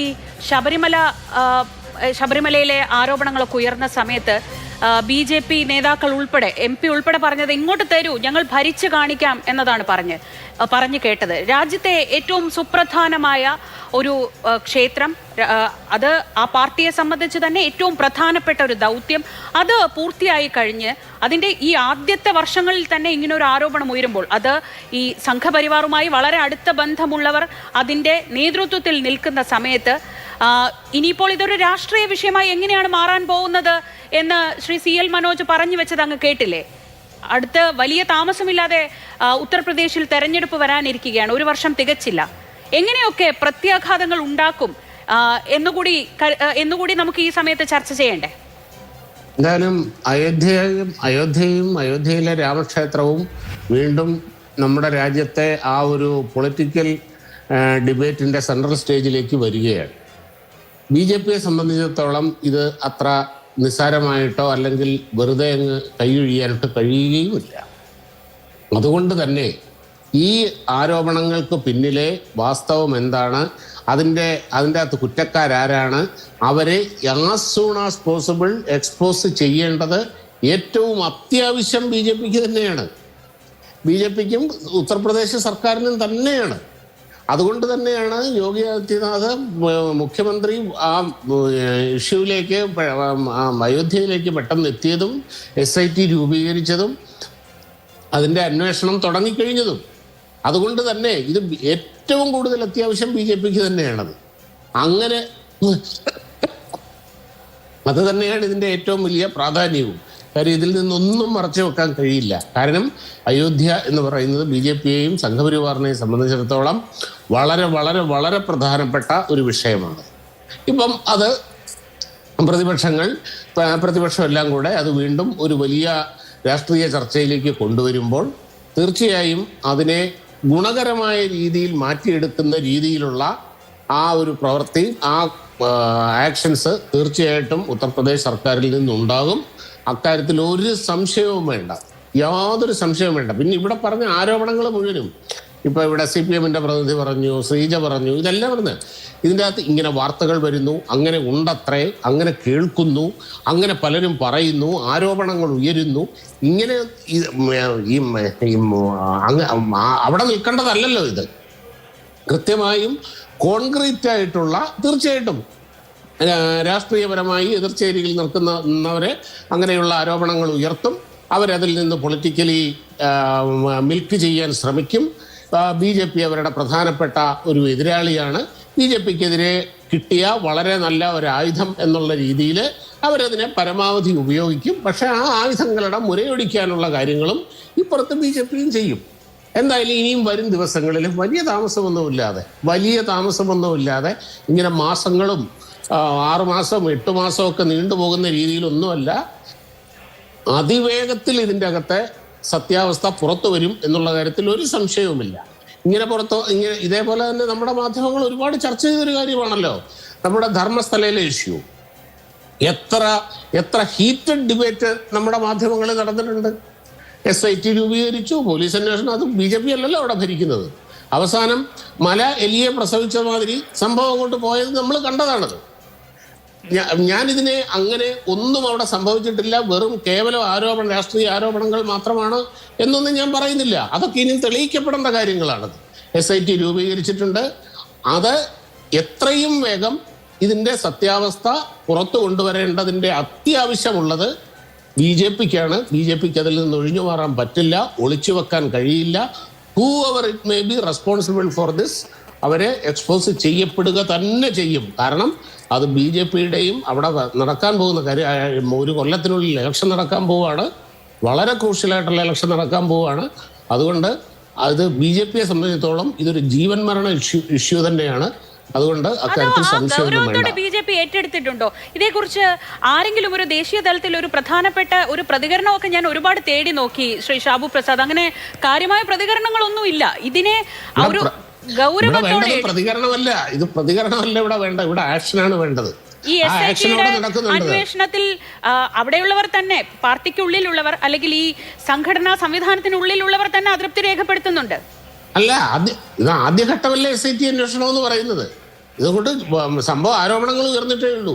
SIT അന്വേഷണം ഇനി അത് പോരാൻ തോന്നിക്കഴിഞ്ഞാൽ അടുത്ത ഘട്ടമുണ്ട്. ഇവിടെ SIT എന്ന് പറയുന്നത് എൻഡ് ഓഫ് ദ വേൾഡ് ഒന്നും അല്ല, ഇവിടെ നടക്കും. ഇനിയും കോടതിയുടെ നേതൃത്വത്തിൽ വേണമെന്നുണ്ടെങ്കിൽ അതും ചെയ്യും. പറഞ്ഞല്ലോ, ഇത് പൂർണ്ണമായും തെളിയിക്കപ്പെടുക. ആരോപണത്തിൻ്റെ അകത്ത് കഴമ്പുണ്ടെങ്കിൽ അതിൻ്റെ അകത്ത് ഉത്തരവാദിത്തപ്പെട്ടവർ ശിക്ഷിക്കപ്പെടുക എന്നുള്ളത് ഏറ്റവും അത്യാവശ്യം BJPക്കാണെന്ന് മറ്റാരെക്കാട്ടിലും അധികം. അതുകൊണ്ട് തന്നെ അതിൻ്റെ അകത്ത് ഒരു നിസ്സാരവൽക്കരണമോ അല്ലെങ്കിൽ ഒളിച്ചു വെക്കലോ ഇപ്പം ഇവിടെ കേരളത്തിൽ നടന്ന പോലെയുള്ള കാര്യങ്ങളോ ഒന്നും അല്ല ഉണ്ടാകാൻ പോകുന്നത്. നമ്മൾ ഒരിക്കലും പ്രതീക്ഷിക്കാത്ത രീതിയിലുള്ള ഇനി നടപടികളായിരിക്കും ഇവിടെ ഉണ്ടാവുന്നത്. ഇതിന്റെ രാഷ്ട്രീയമായ ഇങ്ങനെ ഒരു സംഭവം ഉണ്ടായി, അതിന്റെ അന്വേഷണം നടക്കുന്നു. ഇതിന്റെ രാഷ്ട്രീയമായ ഗുണഫലങ്ങൾ ആർക്ക് കിട്ടും? നോക്കൂ, ഈ വിഷയം ഉയർത്തിക്കൊണ്ടുവരുന്നത് ആരാണ്? അഖിലേഷ് യാദവാണ്. പിന്നീട് ഇന്നത് ഏറ്റുപിടിച്ച് അതിൽ പ്രധാനപ്പെട്ട ഒരു പ്രതികരണം, ഒരുപക്ഷെ 200 കോടിയുടെ ഒരു തട്ടിപ്പ് നടന്നു എന്നൊരു വെളിപ്പെടുത്തൽ നടത്തുന്നത് അരവിന്ദ് കെജ്രിവാളാണ്. എവിടെ കോൺഗ്രസ്? എവിടെ രാഹുൽ ഗാന്ധി? എവിടെ പ്രതികരണം? അല്ല, ഇത് അവിടെ തട്ടിപ്പ് നടന്നോ എന്നുള്ളതിനെ സംബന്ധിച്ച് ശ്രീ ഷാബു പ്രസാദിന് വലിയ സംശയമാണ് ഇപ്പോൾ പറയുന്നത്. ആരൊക്കെയോ പറയുന്നതാണ്. അവിടുത്തെ ടെമ്പിൾസ് അക്കൗണ്ട് കമ്മിറ്റിയുടെ ഇൻചാർജ് ശ്രീ മഹിമാൽ സിംഗ് തന്നെയാണ് ഈ കള്ളത്തരം നടന്നു എന്നുള്ളത് പറയുന്നത്. മാത്രമല്ല, അവിടെ ഇതും മാത്രമല്ലല്ലോ, വേറെ എത്രയോ ആരോപണങ്ങളുണ്ടായിരുന്നു. ആ ആരോപണങ്ങളൊന്നും അന്വേഷിക്കാൻ ഒരു തരത്തിലും ഇവർ തയ്യാറായിട്ടില്ല. തീർച്ചയായിട്ടും ആ ആരോപണങ്ങൾ ഇപ്പോൾ വന്നപ്പോൾ SIT രൂപീകരിക്കപ്പെട്ടു. ഞങ്ങളെ സംബന്ധിച്ചോളം ഞങ്ങൾക്ക് ഇവിടെ നിലപാടുണ്ട്. ആ നിലപാട് വളരെ കൃത്യമായിട്ട് തന്നെ പറയുകയും ചെയ്യും. ഏതായാലും ഈ ശബരിമലയിലെ പോലൊരു പാട്ട് ഉത്തർപ്രദേശിൽ പാടേണ്ടി വരും എന്ന് തോന്നുന്നു. അയോധ്യ കട്ടത് ആരപ്പ എന്ന് ചോദിച്ചാൽ BJP ആണേ ശ്രീരാമ എന്ന് പറയേണ്ട പാട്ട് മിക്കവാറും ഞങ്ങൾ ഹിന്ദിയിലാക്കിയിട്ട് UP-യിൽ പാടേണ്ടി വരും. പിന്നെ UP-യിൽ ഇത് അയോധ്യ രാമക്ഷേത്രം പണിയുക തരത്തിൽ ഇപ്പൊ നമ്മൾ കണ്ടതാണ് എങ്ങനെയാണ് കേരളത്തിൽ ശബരിമല എന്നൊരു വിഷയം വന്നപ്പോ വിശ്വാസികളായ മനുഷ്യന്മാർ എങ്ങനെയാണ് ശബരിമലയിൽ അയ്യപ്പന്റെ സ്വർണം കട്ടു എന്നൊരു ആരോപണം വന്നപ്പോ എങ്ങനെയാണ് ഇവിടുത്തെ സാധാരണക്കാരായ അയ്യപ്പ എന്ന് വിളിക്കുന്ന മനുഷ്യന്മാർ പ്രതികരിച്ചതെന്ന് നമ്മൾ കണ്ടു. അതിലും വലിയ വികാരം കൊണ്ട് നടക്കുന്നവരാണ് രാമഭക്തർ. ഞാൻ പറയേണ്ടതില്ലല്ലോ, അങ്ങേക്കും അറിയാവുന്നതാണല്ലോ. പക്ഷേ അവിടെ അവർക്ക് വേണ്ടി നിങ്ങളുടെ ഭാഗത്തു നിന്ന് ഒരു ശബ്ദം ഉയർന്നു കേൾക്കുന്നില്ല രാജു പി നായർ. അതല്ലേ പ്രശ്നം? നമുക്ക് ഇതൊരു രാഷ്ട്രീയ വിഷയമല്ല, തൽക്കാലം ഇതൊരു രാഷ്ട്രീയ വിഷയമല്ല. ആ രാഷ്ട്രീയ വിഷയമായിട്ട് അത് രൂപാന്തരപ്പെടുന്നുള്ള കാര്യത്തിൽ തർക്കമൊന്നുമില്ല. നോക്കൂ, അയോധ്യ രാമക്ഷേത്രം എന്ന് പറഞ്ഞത് സത്യം പറഞ്ഞ രാഷ്ട്രീയമായിട്ട് നോക്കിയാൽ BJP പറ്റിയ ഏറ്റവും വലിയ മണ്ടത്തരമാണ്. BJP ഇപ്പോൾ ആഗ്രഹിക്കുന്നുണ്ടാവും ആ ക്ഷേത്രം പണിയാതെ ആ ക്ഷേത്രത്തെക്കുറിച്ചുള്ള വികാരം വീണ്ടും വീണ്ടും എങ്ങനെയാണോ LK അദ്വാനിയൊക്കെ ഊട്ടി ഇങ്ങനെ ഫീഡ് ചെയ്ത് പോയത് അതുപോലെ പോയാൽ മതിയായിരുന്നു. കാരണം ഈ രാമക്ഷേത്രം പണിതത് ശേഷമാണ് 2024 ലോക്സഭാ തെരഞ്ഞെടുപ്പ് നടക്കുന്നത്. ആ ലോക്സഭാ തെരഞ്ഞെടുപ്പിൽ ഇന്ത്യ പിടിക്കാൻ വേണ്ടിയിട്ടായിരുന്നല്ലോ ഈ രാമക്ഷേത്രം പണിതത് തന്നെ. ആ രാമക്ഷേത്രം പണിതിട്ട് 2024 ലോക്സഭാ തെരഞ്ഞെടുപ്പിൽ നിങ്ങൾക്കറിയാലോ BJP ഉത്തർപ്രദേശിൽ തകർന്നടിഞ്ഞു പോയി. ഈ പറയുന്ന അയോധ്യ ക്ഷേത്രം ഇരിക്കുന്നിടത്ത് തന്നെ പറഞ്ഞു, ഞാൻ അല്ലേ രാമൻ എന്ന് പറയുന്നത് മഹാത്മാഗാന്ധി പറഞ്ഞ രാമനുണ്ടല്ലോ, മര്യാദാ പുരുഷോത്തമനായ അല്ലെങ്കിൽ രാമരാജ്യം എന്ന് പറഞ്ഞത്. ആ രാമരാജ്യം എന്ന് പറയുന്നത്, മര്യാദാ പുരുഷോത്തമൻ എന്ന് പറയുന്നത് സാമ്പത്തികവും സാമൂഹികമായ നീതിയിൽ അടിസ്ഥാനപ്പെടുത്തിയ ഒരു ഭരണവ്യവസ്ഥയെക്കുറിച്ചായിരുന്നു. അവിടെ ആ സാമ്പത്തികവും സാമൂഹികമായ നീതിയെ തച്ചു തകർത്താണ് അയോധ്യ രാമക്ഷേത്രം അവിടെ പണിത് തീർത്തത്. അതുകൊണ്ടാണല്ലോ ആ റിസൾട്ട് വന്നതിന് ശേഷം നിങ്ങളെ മാധ്യമപ്രവർത്തകർ തന്നെ പല ആൾക്കാരും ആ അയോധ്യയിലുള്ള ജനങ്ങളെ, ഫൈസാബാദിലെ ജനങ്ങളെ കണ്ടു ചോദിച്ചു എന്തുകൊണ്ടാണ്. അവർ പറഞ്ഞു, നിങ്ങളുടെ വീടിന് മുമ്പിൽ വലിയൊരു പൂന്തോട്ടമുണ്ട്, പക്ഷെ നിങ്ങൾക്ക് അതിനകത്തേക്ക് കയറാൻ കഴിയുന്നില്ലെങ്കിൽ എങ്ങനെയാ? ലോകത്തുള്ള എല്ലാ ആൾക്കാരും വലിയ പണക്കാരും ഇവിടെ വന്നു പോകുന്നു, ഞങ്ങൾ പാവങ്ങളെ സംബന്ധിച്ചിടത്തോളം ഈ രാമൻ ഞങ്ങൾക്ക് അപ്രാപ്യമാണ്. രാമനെ വാണിജ്യവൽക്കരിച്ച് അതിനെ വർഗീയവൽക്കരിച്ച് അതിൽ നിന്ന് നേട്ടമുണ്ടാക്കാൻ വേണ്ടിയിട്ട് രാമക്ഷേത്രം പണിതത്തിൻ്റെ ക്രെഡിറ്റ് ഏറ്റെടുത്തുകൊണ്ട് ഇന്ത്യ മുഴുവൻ പിടിക്കാം അല്ലെങ്കിൽ ഇന്ത്യ ഹൃദയമേഖല പിടിക്കാം എന്ന് കരുതിയ ഉത്തർപ്രദേശിൽ എല്ലാ കള്ളത്തരവും കാണും. നമുക്കറിയാലോ, ഇപ്പോൾ വാരണാസിയിലുണ്ടായ തെരഞ്ഞെടുപ്പ് ആരോപണങ്ങൾ ഉൾപ്പെടെ നമുക്കറിയാം. കള്ളത്തരങ്ങളെല്ലാം കാണിച്ചിട്ടും ആ ഉത്തർപ്രദേശിൽ BJP തകർന്നടിഞ്ഞു പോയി. അപ്പം അതുകൊണ്ട് അടിസ്ഥാനപരമായിട്ട് ഈ വർഗീയതയുടെ ഉൽപ്പന്നമല്ല വിജയിക്കാൻ പോകുന്നത്, മറിച്ച് ഞാൻ പറഞ്ഞ നെഹ്റുവിയൻ സോഷ്യലിസവും അതുപോലെ തന്നെ സാധാരണക്കാരായ മനുഷ്യരുടെ ജീവിത പ്രശ്നങ്ങളാണ് ജയിക്കാൻ പോകുന്നത്. അതുകൊണ്ട് ഇത് തെരഞ്ഞെടുപ്പിൽ ഒരു ആഡഡ് അഡ്വാൻറ്റേജ് ആയിരിക്കാം പ്രതിപക്ഷത്തെ സംബന്ധിച്ചോളം. പക്ഷെ ഞങ്ങൾ അയോധ്യ മാത്രമാണെന്നുള്ളതല്ല, ഞങ്ങൾ ജനങ്ങളുടെ ജീവിത പ്രശ്നം ഉയർത്തിക്കൊണ്ടാണ് ഞങ്ങളുടെ തെരഞ്ഞെടുപ്പ് നടക്കുന്നത്. അതുകൊണ്ട് തന്നെ ഞങ്ങൾ ഇത് പ്രതികരിക്കേണ്ടത് ആ സമയത്ത് അതിൻ്റെതായ രാഷ്ട്രീയത്തിൽ ഞങ്ങൾ ചെയ്യും. പക്ഷേ അതല്ല, അതിനപ്പുറം ഈ തട്ടിപ്പ് മറച്ച് കൂടുതലായിട്ട് പുറത്തു കൊണ്ടുവരുന്നത് BJPയും RSSും മതത്തെ ഉപയോഗിച്ചുകൊണ്ട്, ഹിന്ദുക്കളെ ഉപയോഗിച്ചുകൊണ്ട് കാണിക്കുന്ന നെറികേടാണ് പുറത്തേക്ക് വരുന്നത്. ഈ നെറികേടാണ് ജനങ്ങൾ തിരിച്ചറിഞ്ഞുകൊണ്ടിരിക്കുന്നത്. അത് തീർച്ചയായിട്ടും ഉത്തർപ്രദേശിലുള്ള ജനങ്ങൾക്ക് കുറെ കൂടി ഭംഗിയായിട്ട് ഇപ്പം തിരിച്ചറിയാൻ സാധിക്കും. വീടിന് 2 ലക്ഷം രൂപയും 3 ലക്ഷം രൂപയും കൊടുത്ത് കുടിയൊഴിപ്പിച്ചിട്ട് അവിടെ എല്ലാം വലിയ പാർക്കുകൾ ഉണ്ടാക്കിയ ആ അവസാനം ജീവിതം നശിച്ചുപോയ ജനമുണ്ടല്ലോ, അവർ ഞങ്ങളെ മാറ്റിയത് ഈ കൊള്ളയ്ക്ക് വേണ്ടിയാണ് എന്നുള്ളത് കൂടി തിരിച്ചറിയുന്ന സമയങ്ങളായിരിക്കും. അതൊരു സംശയവും വേണ്ട. അത് ഉത്തർപ്രദേശിലെ രാഷ്ട്രീയത്തിലും വലിയ ചലനങ്ങളുണ്ടാക്കും. BJPയുടെ തകർച്ച ഉത്തർപ്രദേശിലെ കൂടുതൽ ആഘാതത്തോടു കൂടി ആ തകർച്ച അടുത്ത തെരഞ്ഞെടുപ്പിൽ പൂർണ്ണമാകും. അതിന് അട്ടിമറിക്കാൻ വേണ്ട ശ്രമങ്ങൾ തീർച്ചയായിട്ടും തെരഞ്ഞെടുപ്പ് കമ്മീഷൻ്റെയൊക്കെ ഉണ്ടാവും നമുക്കറിയാം. അതൊക്കെ ഞങ്ങൾ ഫലപ്രദമായിട്ട് നേരിടാനുള്ള മാർഗവും കൂടി നോക്കിയിട്ടായിരിക്കും ആ തെരഞ്ഞെടുപ്പുകളിലേക്ക് ഞങ്ങൾ പോകുന്നത്. എന്തായാലും ഇത് കേവലം ഒരു വിശ്വാസത്തിൻ്റെ വിഷയം മാത്രമല്ല, മറിച്ച് വലിയ ഒരു കൊള്ളയുടെയും അഴിമതിയുടെയും പ്രശ്നമാണ്. ഇതിനകത്ത് BJPയുടെയും സംഘപരിവാറിൻ്റെയും എല്ലാം VHPയുടെ ഉൾപ്പെടെയുള്ള അവരുടെ റെസ്പോൺസസ് മുഴുവൻ തങ്ങൾക്ക് ഇതിനകത്ത് പങ്കാളിത്തമുണ്ടെന്ന് ജനങ്ങൾക്ക് ബോധ്യപ്പെടുന്ന രീതിയിലാണ്. അതുകൊണ്ട് തന്നെയാണ് CCTV ക്യാമറ പോലും വർക്ക് ചെയ്യാത്ത BJPക്കാർ ഇവിടുത്തെ ശബരിമലയിലെ പ്രശ്നങ്ങളൊക്കെ ഏറ്റെടുത്ത BJPക്കാരൊക്കെ വല്ല ട്രെയിൻ കയറ്റി അങ്ങോട്ടേക്ക് അയക്കണം, എന്നിട്ട് അവിടെയും ഈ പ്രക്ഷോഭമൊക്കെ ഒന്ന് നടത്താൻ പറയണം. മനസ്സിലായില്ലേ? അപ്പോൾ അത്തരത്തിൽ വലിയ പ്രതിസന്ധിയിലേക്കാണ് BJP ഇതിനകത്ത് പോകുന്നത് എന്നുള്ള കാര്യത്തിൽ യാതൊരു തർക്കവും. ശരി, ശ്രീ സുഭാഷ് ചന്ദ്രൻ, ഒരു സുപ്രീം കോടതി അഭിഭാഷകൻ എന്ന നിലയിൽ ഡൽഹിയിൽ കേന്ദ്രീകരിച്ച് പ്രവർത്തിക്കുന്ന ഒരാളെന്ന നിലയ്ക്ക് ഈ വിഷയത്തിൽ കോൺഗ്രസിന്റെ ഇപ്പോൾ ശ്രീ രാജു പി നായർ പറയുന്നത് സമയമാവുമ്പോൾ പ്രതികരിക്കുമെന്നതാണ്. പക്ഷേ നമ്മൾ കേരളത്തിൽ കണ്ടത് അങ്ങനെയല്ല. ശബരിമല എന്ന് പറയുന്ന ഒരു വിഷയത്തെ എത്രത്തോളം വൈകാരികമായാണ് കോൺഗ്രസ് ഏറ്റെടുത്തതെന്നും അതെങ്ങനെയാണ് അവർക്ക് ഈ തെരഞ്ഞെടുപ്പിൽ ഗുണം ചെയ്തതെന്നും ഒക്കെ നമുക്കറിയാം. പക്ഷെ അയോധ്യയുടെ കാര്യത്തിൽ മിണ്ടാൻ ഒരു താമസമുണ്ട് കോൺഗ്രസിന്. ഇന്നിപ്പോ കേജ്രിവാൾ വന്നു, അഖിലേഷ് യാദവ് അതിന്റെ പിറകെ തന്നെ നിൽക്കുന്നുണ്ട്. അങ്ങനെ ഒരു താമസം അത് കാര്യം മനസ്സിലാവാഞ്ഞിട്ടാണോ അതോ മനഃപൂർവ്വമുള്ള ഒരു മടിച്ചു നിൽക്കലാണോ? ശ്രീജ, തീർച്ചയായും രാജു പി നായർ അവസാനിപ്പിച്ചത് BJP-ക്കാരെ അയോധ്യയിലേക്ക് ട്രെയിൻ കയറ്റി വിടേണ്ടി വരും എന്നുള്ളതാണ്. BJP-ക്കാരെ അല്ല, കേരളത്തിലുള്ള കോൺഗ്രസ്സുകാരെ. കാരണം കേരളത്തിലെ ശബരിമല വിഷയം ഉന്നയിച്ചുകൊണ്ട് BJP-യും കോൺഗ്രസും ഒരുപോലെയാണ് കേരളത്തിന്റെ തെരുവുകളിൽ പോരടിച്ചുകൊണ്ട് വലിയ രീതിയിലുള്ള കലാപങ്ങൾ അഴിച്ചുവിട്ടിരുന്നത്. ശബരിമലയുമായി ബന്ധപ്പെട്ട് വരുന്ന ആരോപണം എന്ന് പറയുന്നത് 1,59,00,000 ചില്ലുവാനം രൂപയുടെ ആരോപണങ്ങളായിരുന്നുവെങ്കിൽ കേരളം കത്തിക്കുന്ന തരത്തിലേക്ക്, കേരളത്തിൽ ഒരു രാഷ്ട്രീയ മാറ്റം ഉണ്ടാക്കുന്ന തരത്തിലേക്ക് ആ വിഷയത്തെ രാഷ്ട്രീയവൽക്കരിക്കാൻ വേണ്ടി കേരളത്തിലെ കോൺഗ്രസും BJP-യും ശ്രമിക്കുന്ന സമയത്ത് രണ്ട് കാര്യങ്ങളാണ് എനിക്ക് പറയാനുള്ളത്. ഒന്ന്, നേരത്തെ ശ്രീജ ചോദിച്ച ചോദ്യത്തിനുള്ള മറുപടി. ഇന്ത്യയിലെ കോൺഗ്രസ്, പ്രധാനപ്പെട്ട പ്രതിപക്ഷം എന്ന് പറയുന്ന കോൺഗ്രസും കോൺഗ്രസിന്റെ നേതാവായ രാഹുൽ ഗാന്ധിയും ഇത്തരത്തിലുള്ള ഇന്ത്യയിലെ ഏറ്റവും വലിയ ഭക്തരുള്ള ഒരു ക്ഷേത്രത്തിൽ ആയിരക്കണക്കിന് അല്ലെങ്കിൽ 100 കണക്കിന് കോടി രൂപയുടെ കൊള്ള നടന്നു എന്ന് പറയുന്ന സമയത്ത് ഇപ്പോഴും ശരിയായ രീതിയിലുള്ള അല്ലെങ്കിൽ വിമർശനാത്മകമായ രീതിയിൽ അതിനെ തുറന്നു കാണിക്കാൻ വേണ്ടി തയ്യാറാകാതെ വരാത്ത സാഹചര്യം. ഞങ്ങളുടെ രാമനെ ഞങ്ങൾ കട്ടാൽ നിങ്ങൾക്ക് എന്താ പ്രതിപക്ഷമേ എന്ന് ചോദിക്കുന്ന BJP-യോട് ശക്തമായ രീതിയിൽ മറുപടി പറയാൻ വേണ്ടി കോൺഗ്രസിന് സാധിക്കുന്നില്ല.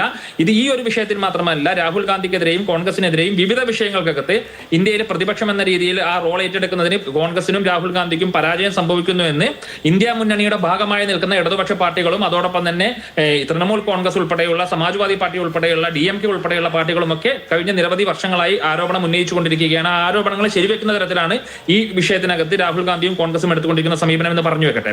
മറ്റൊന്ന്, ഇന്ന് ഈ ഷാബു പ്രസാദ് അതിനകത്ത് പറയുന്ന കാര്യം, SIT അവിടെ രൂപീകരിക്കപ്പെട്ടു. SIT-യെ സംബന്ധിച്ച് ഞാനൊന്ന് പറഞ്ഞോട്ടെ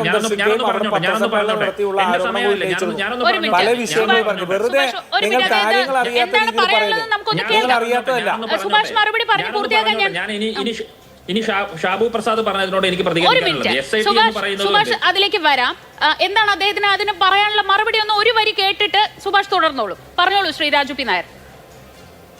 നോക്കൂ, ജൂൺ 18 UP കോൺഗ്രസിന്റെ ചീഫ് അജയ് റായ് ആ ക്ഷേത്രം സന്ദർശിക്കുകയും അവിടെ പത്രസമ്മേളനം നടത്തി BJP-ക്കും ഈ ക്ഷേത്രത്തിന്റെ ട്രസ്റ്റിനെതിരെ ആരോപണം ഉന്നയിച്ചിട്ടുണ്ട്. ആരും മിണ്ടാതിരിക്കുകയൊന്നുമല്ല. അവിടെ വേറെ ആരും ഒരു സമരത്തിലേക്കും പോയിട്ടില്ല. ഇത് സംബന്ധിച്ച് ആദ്യമായിട്ടുള്ള കിട്ടുന്ന സാധനങ്ങൾക്ക് ഞങ്ങൾ അതിന്റെ റിയാക്ഷൻ ഞങ്ങൾ എടുത്തിട്ടുണ്ട്. രാഹുൽ ഗാന്ധി പ്രതികരിക്കുന്നില്ല എന്നൊക്കെ പറഞ്ഞപ്പോൾ പോകുന്നതിനാ അവിടുത്തെ കാര്യങ്ങൾ ഡെവലപ്പ് ചെയ്ത് വരട്ടെ. ഒരു ഡെവലപ്പ് ചെയ്ത് വരട്ടെ. ഡെവലപ്പ് ചെയ്ത് ഒന്ന് MA ബേബിയുടെ പ്രസ്താവന കാണിച്ചു തരാമോ? MA ബേബിയുടെ പ്രസ്താവന കാണിച്ചു തരാമോ? ശ്രീ സുഭാഷ് ചന്ദ്രൻ MA ബേബിയുടെ പ്രസ്താവനയുണ്ടോ? ശ്രീ സുഭാഷ് ചന്ദ്രൻ MA ബേബിയുടെ പ്രസ്താവനയുണ്ടോ? പ്രതിപക്ഷ നേതാവായ രാഹുൽ ഗാന്ധി MA ബേബിയുടെ പ്രസ്താവനയുണ്ടോ? ശ്രീ സുഭാഷ് ചന്ദ്രൻ, ഇനി സുഭാഷ് സംസാരിക്കട്ടെ. സുഭാഷിന്റെ സമയമാണ്. സുഭാഷ് സംസാരിച്ചോളൂ. രണ്ട്, ഷാബു പ്രസാദ് ഉന്നയിച്ച ആരോപണങ്ങൾ. അദ്ദേഹം പറഞ്ഞു UP മുഖ്യമന്ത്രി അവിടെ SIT രൂപീകരിച്ചു, SIT എല്ലാ കാര്യങ്ങളും ചെയ്യുന്നുണ്ട്. SIT-ക്കെതിരെ കേരള സംസ്ഥാന സർക്കാർ രൂപീകരിച്ച SIT-ക്കെതിരെ ഹൈക്കോടതിയിൽ പോയ ആളുകളാണ് BJP നേതാക്കന്മാർ. അപ്പൊ കേരളത്തിനകത്ത് SIT രൂപീകരിക്കുന്ന സമയത്ത് SIT-യിൽ വിശ്വാസമില്ല എന്ന് പറഞ്ഞ് കോടതിയിൽ പോവുകയും പിന്നീട് കോടതി അവരുടെ ഹർജി തള്ളുകയും ചെയ്യുന്ന സാഹചര്യത്തിൽ ഇപ്പോ UP-യിൽ രൂപീകരിക്കപ്പെടുന്ന SIT എന്ന് പറഞ്ഞാൽ ഞങ്ങളുടെ ഏറ്റവും മഹത്തായ അന്വേഷണ സംഘമാണ് എന്ന് പറയുന്നു. ഇവിടെ വരുന്ന സമയത്ത്, ശബരിമലയിൽ വരുന്ന സമയത്ത് അവർക്ക് ദേശീയ എൻഫോഴ്സ്മെന്റ് ഏജൻസികൾ, ഇൻവെസ്റ്റിഗേഷൻ ഏജൻസികൾ വേണം, CBI വേണം, അതല്ലെങ്കിൽ ED വേണം, അത് മറ്റ് ഏജൻസികൾ വേണം എന്ന് പറയുന്ന, NIA വേണം എന്ന് പറയുന്ന അതേ BJP തന്നെ തങ്ങളുടെ സർക്കാർ ഇരിക്കുന്ന ഒരു സംസ്ഥാനത്തിനകത്ത് രാജ്യത്തെ ഏറ്റവും പ്രധാനപ്പെട്ട മറ്റൊരു ക്ഷേത്രം നമുക്ക് ചൂണ്ടിക്കാണിക്കാനില്ല. ഇന്ന് ഇന്ത്യയിലെ ഏറ്റവും പ്രധാനപ്പെട്ട ക്ഷേത്രമാണ് ഈ രാമക്ഷേത്രം എന്ന് പറയുന്നത്. ആ ക്ഷേത്രത്തിനകത്ത് 100 കണക്കിന് കോടി രൂപയുടെ കളവ് BHP-യുടെ നേതാക്കന്മാർ ഉൾപ്പെടെ, BHP-യുടെ ദേശീയ ഉപാധ്യക്ഷൻ ഉൾപ്പെടെയുള്ള ആളുകൾ ട്രസ്റ്റികളായിരിക്കുന്ന ക്ഷേത്രത്തിനകത്ത് നടക്കുന്ന സമയത്ത് അതിനോട് മുഖം തിരിഞ്ഞു നിൽക്കുകയും അതിനെ കവറപ്പ് ചെയ്യുന്നതിലേക്ക് ആ അന്വേഷണ അന്വേഷണത്തെ വഴിതെറ്റിക്കുന്ന തരത്തിലേക്ക് പിന്നെ മണിക്കൂറുകൾക്കകത്തും അവിടെ എത്തിക്കൊണ്ട് SITയുടെ അന്വേഷണത്തിൽ ഇടപെടുന്ന ഒരു സാഹചര്യത്തിലേക്ക് പോകുന്നതാണ് നമ്മൾ കാണുന്നത്. അപ്പൊ സ്വാഭാവികമായും നമ്മൾ നേരത്തെ ശ്രീജ തന്നെ സൂചിപ്പിച്ചല്ലോ, ഈ ക്ഷേത്രം നിർമ്മിക്കുന്ന സമയത്ത് ആ ക്ഷേത്രത്തിനകത്ത് വരുന്ന ചോർച്ച, ഇന്ത്യയുടെ പാർലമെന്റ് നിർമ്മിച്ചു, ഈ സെൻട്രൽ വിസ്ത എന്ന് പറഞ്ഞുകൊണ്ട് ഒരു പാർലമെന്റ് നിർമ്മിച്ചു, ആ പാർലമെന്റ് ചോർന്നൊലിക്കുന്ന കാഴ്ച നമ്മൾ കാണുന്നു. അങ്ങനെ രാജ്യത്തെ ക്ഷേത്രം മുതൽ ഇന്ത്യയിലെ ജനാധിപത്യ പിന്നെ ശ്രീകോവിൽ വരെ ചോർന്നൊലിക്കുന്ന തരത്തിലേക്ക്, കൊള്ളയടിക്കുന്ന തരത്തിലേക്ക് നമ്മുടെ രാജ്യത്തെ ഭരണകൂടം മാറുന്ന സമയത്ത് അതിനെതിരെ പ്രതികരിക്കാൻ വേണ്ടി ഇന്ത്യയിലെ പ്രതിപക്ഷത്തിന് സാധിക്കുന്നില്ല, ഇന്ത്യയിലെ പ്രതിപക്ഷ നേതാവിന് സാധിക്കില്ല എന്ന് പറയുന്നത് വളരെ ദൗർഭാഗ്യകരമായ അവസ്ഥയാണ് എന്നുള്ളത് മാത്രമാണ് എനിക്ക് സൂചിപ്പിക്കാനുള്ളത്. ഹിന്ദു ഐക്യവേദി സംസ്ഥാന പ്രസിഡന്റ് ശ്രീ RV ബാബു കൂടി ഈ വൈകിയ സമയത്ത് നമ്മളോടൊപ്പം ചേരുന്നുണ്ട്. ശ്രീ RV ബാബു, അങ്ങയുടെ ഫേസ്ബുക്ക് പോസ്റ്റ് ഞാൻ വായിച്ചു. അതിൽ അവസാനത്തെ വരി, യോഗി സർക്കാർ ഇക്കാര്യത്തിൽ മാതൃകയാണ്. ഈ വിഷയത്തെ രാഷ്ട്രീയ മുതലെടുപ്പിനുള്ള അവസരമാക്കി മാറ്റാൻ ശ്രമിക്കുന്നവർ രാമക്ഷേത്രത്തെ എക്കാലത്തും എതിർത്തവരും തകർക്കാൻ ശ്രമിക്കുന്നവരുമാണ് എന്ന് പ്രത്യേകം ഓർമ്മിപ്പിക്കുന്നു എന്ന് പറഞ്ഞാണല്ലോ ആ കുറിപ്പ് അവസാനിക്കുന്നത്. അങ്ങനെ തകർക്കാൻ ശ്രമിക്കുന്നവരും അവസരമാക്കി മാറ്റാൻ ശ്രമിക്കുന്നവരുമായ ആളുകൾക്ക് ഒരവസരം ഇട്ടുകൊടുക്കുകയല്ലേ ചെയ്തത്? ഇത്രയേറെ രാജ്യത്തെ ഏറ്റവും പ്രധാനപ്പെട്ട ക്ഷേത്രം, രാജ്യത്തെ ഏറ്റവും സുരക്ഷയുള്ള ക്ഷേത്രം, അവിടെ 1 രൂപ ചോർന്നാൽ പോലും അത് UP സർക്കാരിന്, BJPക്ക്, സംഘപരിവാറിന് നാണക്കേട് തന്നെയല്ലേ? ആ അവസരം ഉണ്ടാക്കി കൊടുത്തതാരാണ്? അല്ല, അങ്ങനെ ഒരു സംഭവം നടന്നിട്ടുണ്ടെങ്കിൽ തീർച്ചയായും അത് നാണക്കേട് തന്നെയാണ്, ഒട്ടും ന്യായീകരിക്കാൻ പറ്റാത്തതാണ്. ശക്തമായ നടപടികൾ എടുക്കേണ്ടതുമാണ്, അക്കാര്യത്തിൽ യാതൊരു സംശയമില്ല. ഇപ്പൊ പുറത്തു വന്നിട്ടുള്ള വാർത്തകൾ ആരോപണങ്ങളാണ്, ഏതെങ്കിലും ഒരു അന്വേഷണ സമിതിയുടെ റിപ്പോർട്ടുകളല്ല, അന്വേഷണ സംഘം കണ്ടെത്തിയ കാര്യങ്ങളല്ല. അന്വേഷണം നടത്തി നാളെ അതിന്റെ അന്വേഷണ സംഘം SIT അതിന്റെ റിപ്പോർട്ട് സമർപ്പിക്കാൻ പോവുകയാണ്. നാളെയാണ് റിപ്പോർട്ട് സമർപ്പിക്കുന്നത്. അപ്പോ ഈ അന്വേഷണം വേണം എന്ന് ഈ ആരോപണം ഉന്നയിക്കപ്പെട്ട സമയത്ത് തന്നെ അന്വേഷണം വേണമെന്നാവശ്യപ്പെട്ടത് ട്രസ്റ്റാണ്. ആ ട്രസ്റ്റ് അതിന്റെ ഉന്നത അധികാരിയായിട്ട് ഇപ്പോൾ പ്രവർത്തിക്കുന്ന ആളുകൾ, അത് ചമ്പത്രായി അടക്കമുള്ള ആളുകൾ, അവരാവശ്യപ്പെട്ടു ഞങ്ങളിൽ നിന്ന് അന്വേഷണം തുടങ്ങണം. ഫസ്റ്റ് ഡേ അന്വേഷണം സംഘം ചോദ്യം ചെയ്യുന്നത് ചമ്പത്രായിയാണ്. അപ്പൊ ചമ്പത്രായിയുടെ നിന്നാണ് അന്വേഷണം തന്നെ തുടങ്ങിയിട്ടുള്ളത്. എന്ന് വെച്ചാൽ അവര് വളരെ ട്രാൻസ്പെറന്റ് ആയിട്ട് ഈ അന്വേഷണത്തിൽ നിന്നും മാറിപ്പോകാതെ, ഒളിച്ചു പോകാതെ, ഒന്നും തങ്ങൾക്ക് ഒളിച്ചു വെക്കാനില്ല എന്ന് പ്രഖ്യാപിച്ചുകൊണ്ട് യഥേഷ്ടം അതിന്റെ ട്രാൻസ്പെറന്റ് ആയിട്ട് ഈ കാര്യങ്ങൾ നടക്കണം എന്ന് ഉദ്ദേശിച്ചുകൊണ്ട് അന്വേഷണം നടന്നുകൊണ്ടിരിക്കുകയാണ്. അതിന്റെ റിപ്പോർട്ട് നാളെ സമർപ്പിക്കാൻ പോവുകയാണ്. അതിനു മുൻപേ തന്നെ ഈ ആരോപണങ്ങളുമായിട്ട് അവിടെ വെള്ളിക്കെട്ടുകൾ പോയി, അവിടെ സ്വർണം പോയി, വജ്രം പോയി, 1200 കോടി രൂപ പോയി എന്ന് ചിലർ പറയുന്നു. ഇതൊക്കെ ഊഹാപോഹങ്ങളാണ്. വ്യക്തമായ ഏതെങ്കിലും ഒരു അന്വേഷണ സംഘം കണ്ടെത്തിയ വിവരങ്ങളല്ല, ശബരിമലയിൽ കണ്ടെത്തിയ പോലെ ഒരു അത്തരത്തിലുള്ള ഒരു അന്വേഷണ സംഘം കണ്ടെത്തിയ വിവരങ്ങളല്ല, കോടതിയിൽ സമർപ്പിച്ച റിപ്പോർട്ടുമല്ല. അത് നമ്മൾ കണ്ടെത്തേണ്ടിയിരിക്കുന്നു, അല്ലെങ്കിൽ വരേണ്ടിയിരിക്കുന്നു. അങ്ങനെ വന്നാൽ ആ അന്വേഷണ സമിതി കണ്ടെത്തുന്ന വിവരങ്ങൾ ഈ പറയുന്ന രീതിയിലുള്ളതാണെങ്കിൽ അത് ഒട്ടും ന്യായീകരിക്കാൻ പറ്റുന്നതല്ല. ക്ഷേത്ര സ്വത്തുക്കൾ അത് ആര് കൊള്ളയടിച്ചാലും, ആര് ഒരു നയാ പൈസ, കോടിക്കണക്കിനൊന്നും വേണ്ട, ഒരു നയാ പൈസ ക്ഷേത്രത്തിന്റെ സ്വത്ത് നഷ്ടപ്പെടുന്നത് ഒരിക്കലും ന്യായീകരിക്കാൻ പറ്റുന്നതല്ല, അതിനോട് ക്ഷമിക്കാൻ പറ്റുന്നതല്ല. അതുകൊണ്ട് ഈ വിഷയത്തിൽ യാതൊരു തരത്തിലുള്ള ഒത്തുതീർപ്പും ഉണ്ടാകുമെന്ന് ഞാൻ വിചാരിക്കുന്നില്ല.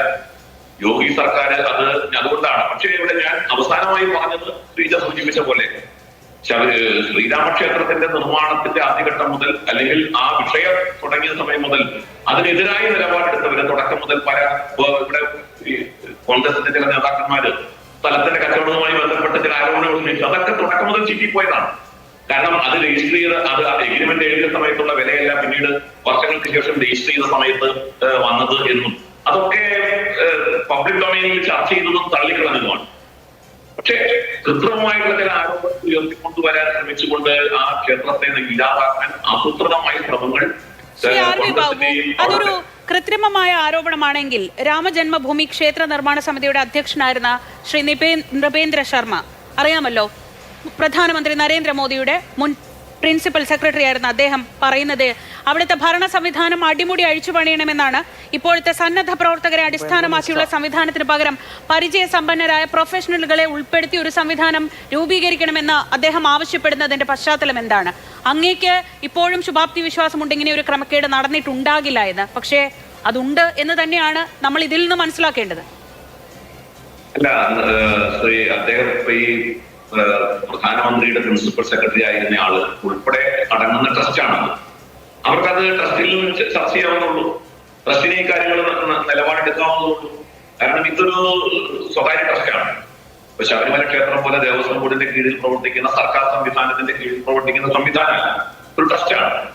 ആ ട്രസ്റ്റിനെ സംബന്ധിച്ച് ഇത്തരത്തിലുള്ള ചില ആരോപണങ്ങൾ അതിന്റെ നിർവഹണ രംഗത്ത് ഉണ്ട് എന്നുണ്ടെങ്കിൽ തീർച്ചയായും അത് പരിശോധിക്കണം, പരിഹരിക്കണം എന്നുള്ള കാര്യത്തിൽ യാതൊരു സംശയമില്ല. അതിന്റെ കുറ്റക്കാരെ മാതൃകാപരമായി ശിക്ഷിക്കണം. ഒരാൾ പോലും രക്ഷപ്പെടാൻ പാടില്ല. ആ കാര്യത്തിൽ ഞങ്ങൾക്ക് ആർക്കും ഒരു തർക്കവുമില്ല. പക്ഷെ വളരെ ഞാൻ പറയാൻ കാരണം ആസൂത്രിതമായിട്ട് ശ്രീരാമക്ഷേത്രത്തെ അപകീർത്തിപ്പെടുത്തുന്ന തരത്തിലുള്ള പ്രചരണങ്ങൾ നടത്തുന്നത് കുറെ കാലങ്ങളായിട്ട് തുടക്കം മുതൽ തന്നെ അത് നമ്മുടെ മുന്നിലുണ്ട്.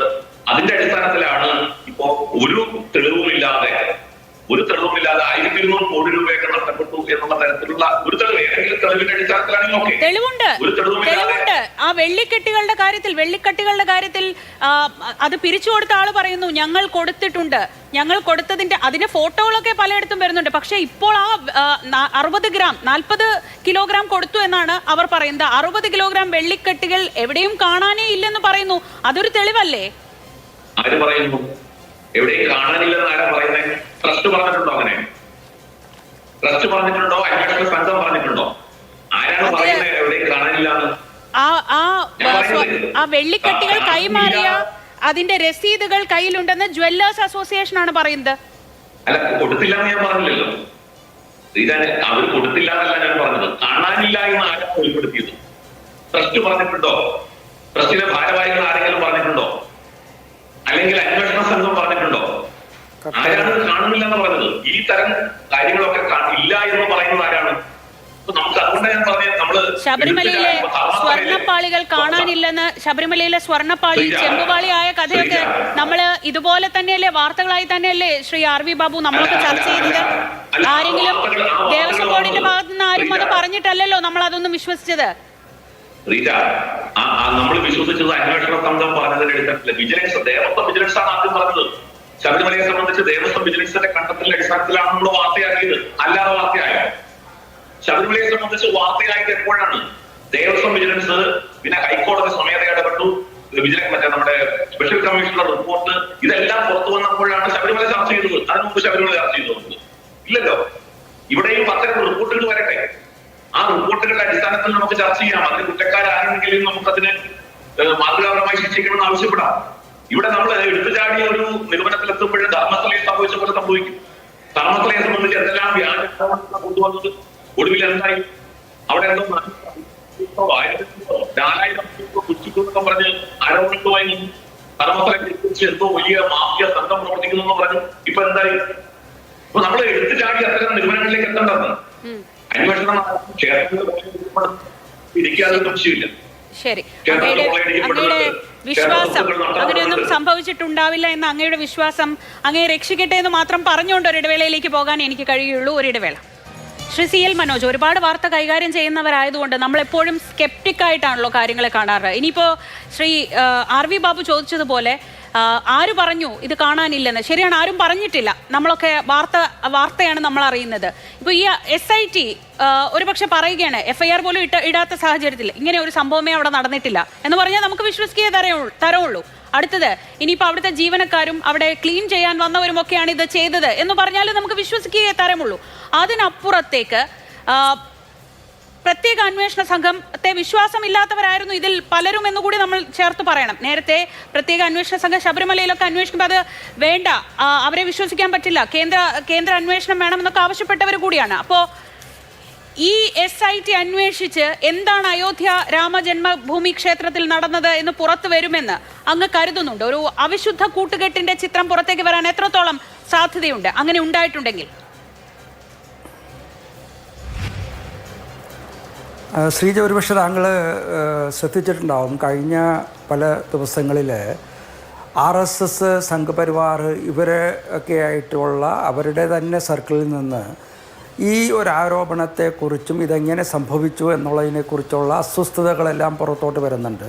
ഞാൻ നേരത്തെ സൂചിപ്പിച്ച ആദ്യം ഈ ആരോപണം കൊണ്ടുവന്നതിൽ ഒരാൾ BJPയുടെ പല പ്രാവശ്യവും ലോക്സഭാ MP ആയിരുന്നിട്ടുള്ള രാം ജന്മഭൂമി അതിൽ മൂവ്മെൻറ്റിൽ പാർട്ടിസിപ്പേറ്റ് ചെയ്ത അവിടെ ബാബറി മസ്ജിദ് തകർന്നതിന് ശേഷം ആദ്യമായി അറസ്റ്റ് ചെയ്യപ്പെട്ട ആളുകളിൽപ്പെട്ട ബ്രജ്ഭൂഷൺ സിംഗ് തന്നെ തുടർന്ന് പറഞ്ഞ ആരോപണങ്ങളാണ് ആദ്യമായി നമ്മളുടെ മുന്നിൽ വന്നത്. പിന്നെ രണ്ടാമത് യു പിയിൽ ഈ കാര്യങ്ങൾ ഫേസ് ചെയ്യുന്ന പൊളിറ്റിക്കൽ ലീഡർഷിപ്പായാലും ഗവൺമെൻറ്റിൻ്റെ ഡൽഹിയിലെയും അവരെല്ലാം വളരെ കോഷ്യസ് ആയിരിക്കും. കാരണം ഒരു വാശിക്ക് ഒന്നും സംഭവിച്ചിട്ടില്ല, ഇതെല്ലാം കെട്ടുകഥകളാണ് എന്നൊക്കെ പറഞ്ഞാൽ തന്നെ അവിടെ താങ്കൾ തന്നെ ഇതിനു മുമ്പ് പറഞ്ഞല്ലോ, അവിടെ ചില ജ്വല്ലറി ഷോപ്സിൻ്റെ ആളുകളൊക്കെ ചില തൊണ്ടികൾ അവിടെ കിട്ടിയിട്ടുണ്ട്. കാരണം ഇതിൻ്റെ പല വിൽപ്പനകളും നടന്നിട്ടുണ്ടെങ്കിൽ അവരും പറഞ്ഞിട്ടുണ്ട് ഇന്ന ചില ആളുകൾ കൊണ്ടുവന്നാണ് തന്നത്. കാരണം ഒരുപക്ഷെ ഈ അന്വേഷണം അവരിലേക്ക് ഈ വാങ്ങിച്ചവരെ ആണോ വിറ്റവരാണോ പ്രതിയാവും എന്നുള്ളൊരു പേടിയുള്ളത് കൊണ്ട് പല വാങ്ങിച്ചവരും ഇന്ന ആളുകളാണ് തന്നിട്ടുള്ളതെന്ന് പറഞ്ഞു തുടങ്ങിയിട്ടുണ്ട്. വേറൊരു കാര്യം, യു പി ബി ജെ പിയെ സംബന്ധിച്ചിടത്തോളം ഏറ്റവും പ്രധാനപ്പെട്ട സംസ്ഥാനമാണ്.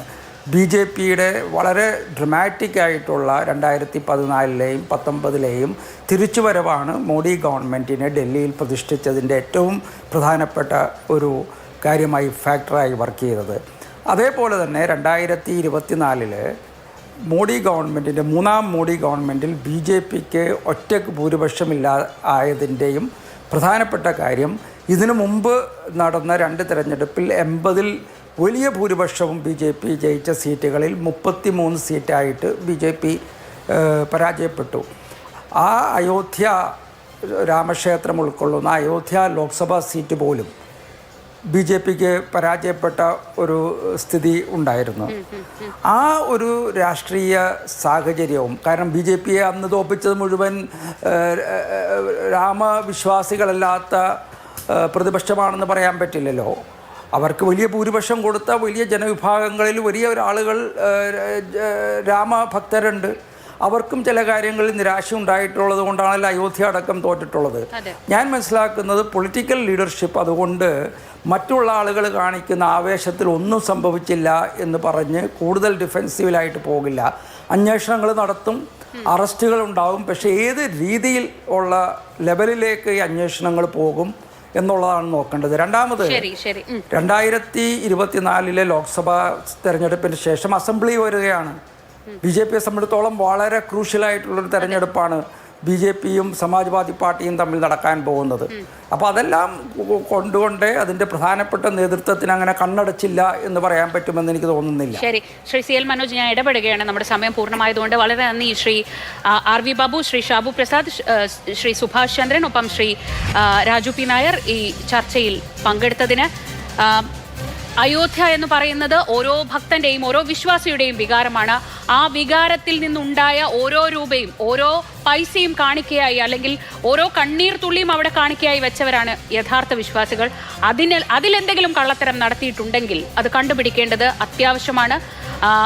അത് എങ്ങനെയൊക്കെ ആയിരിക്കും രാഷ്ട്രീയമായി പ്രതിഫലിക്കുക എന്നത് പിന്നീട് നമുക്ക് കാത്തിരുന്നറിയാം. അതിന് അധിക താമസവുമില്ല. സൂപ്പർ പ്രൈം ടൈം പൂർണ്ണമാവുന്നു. നമസ്കാരം.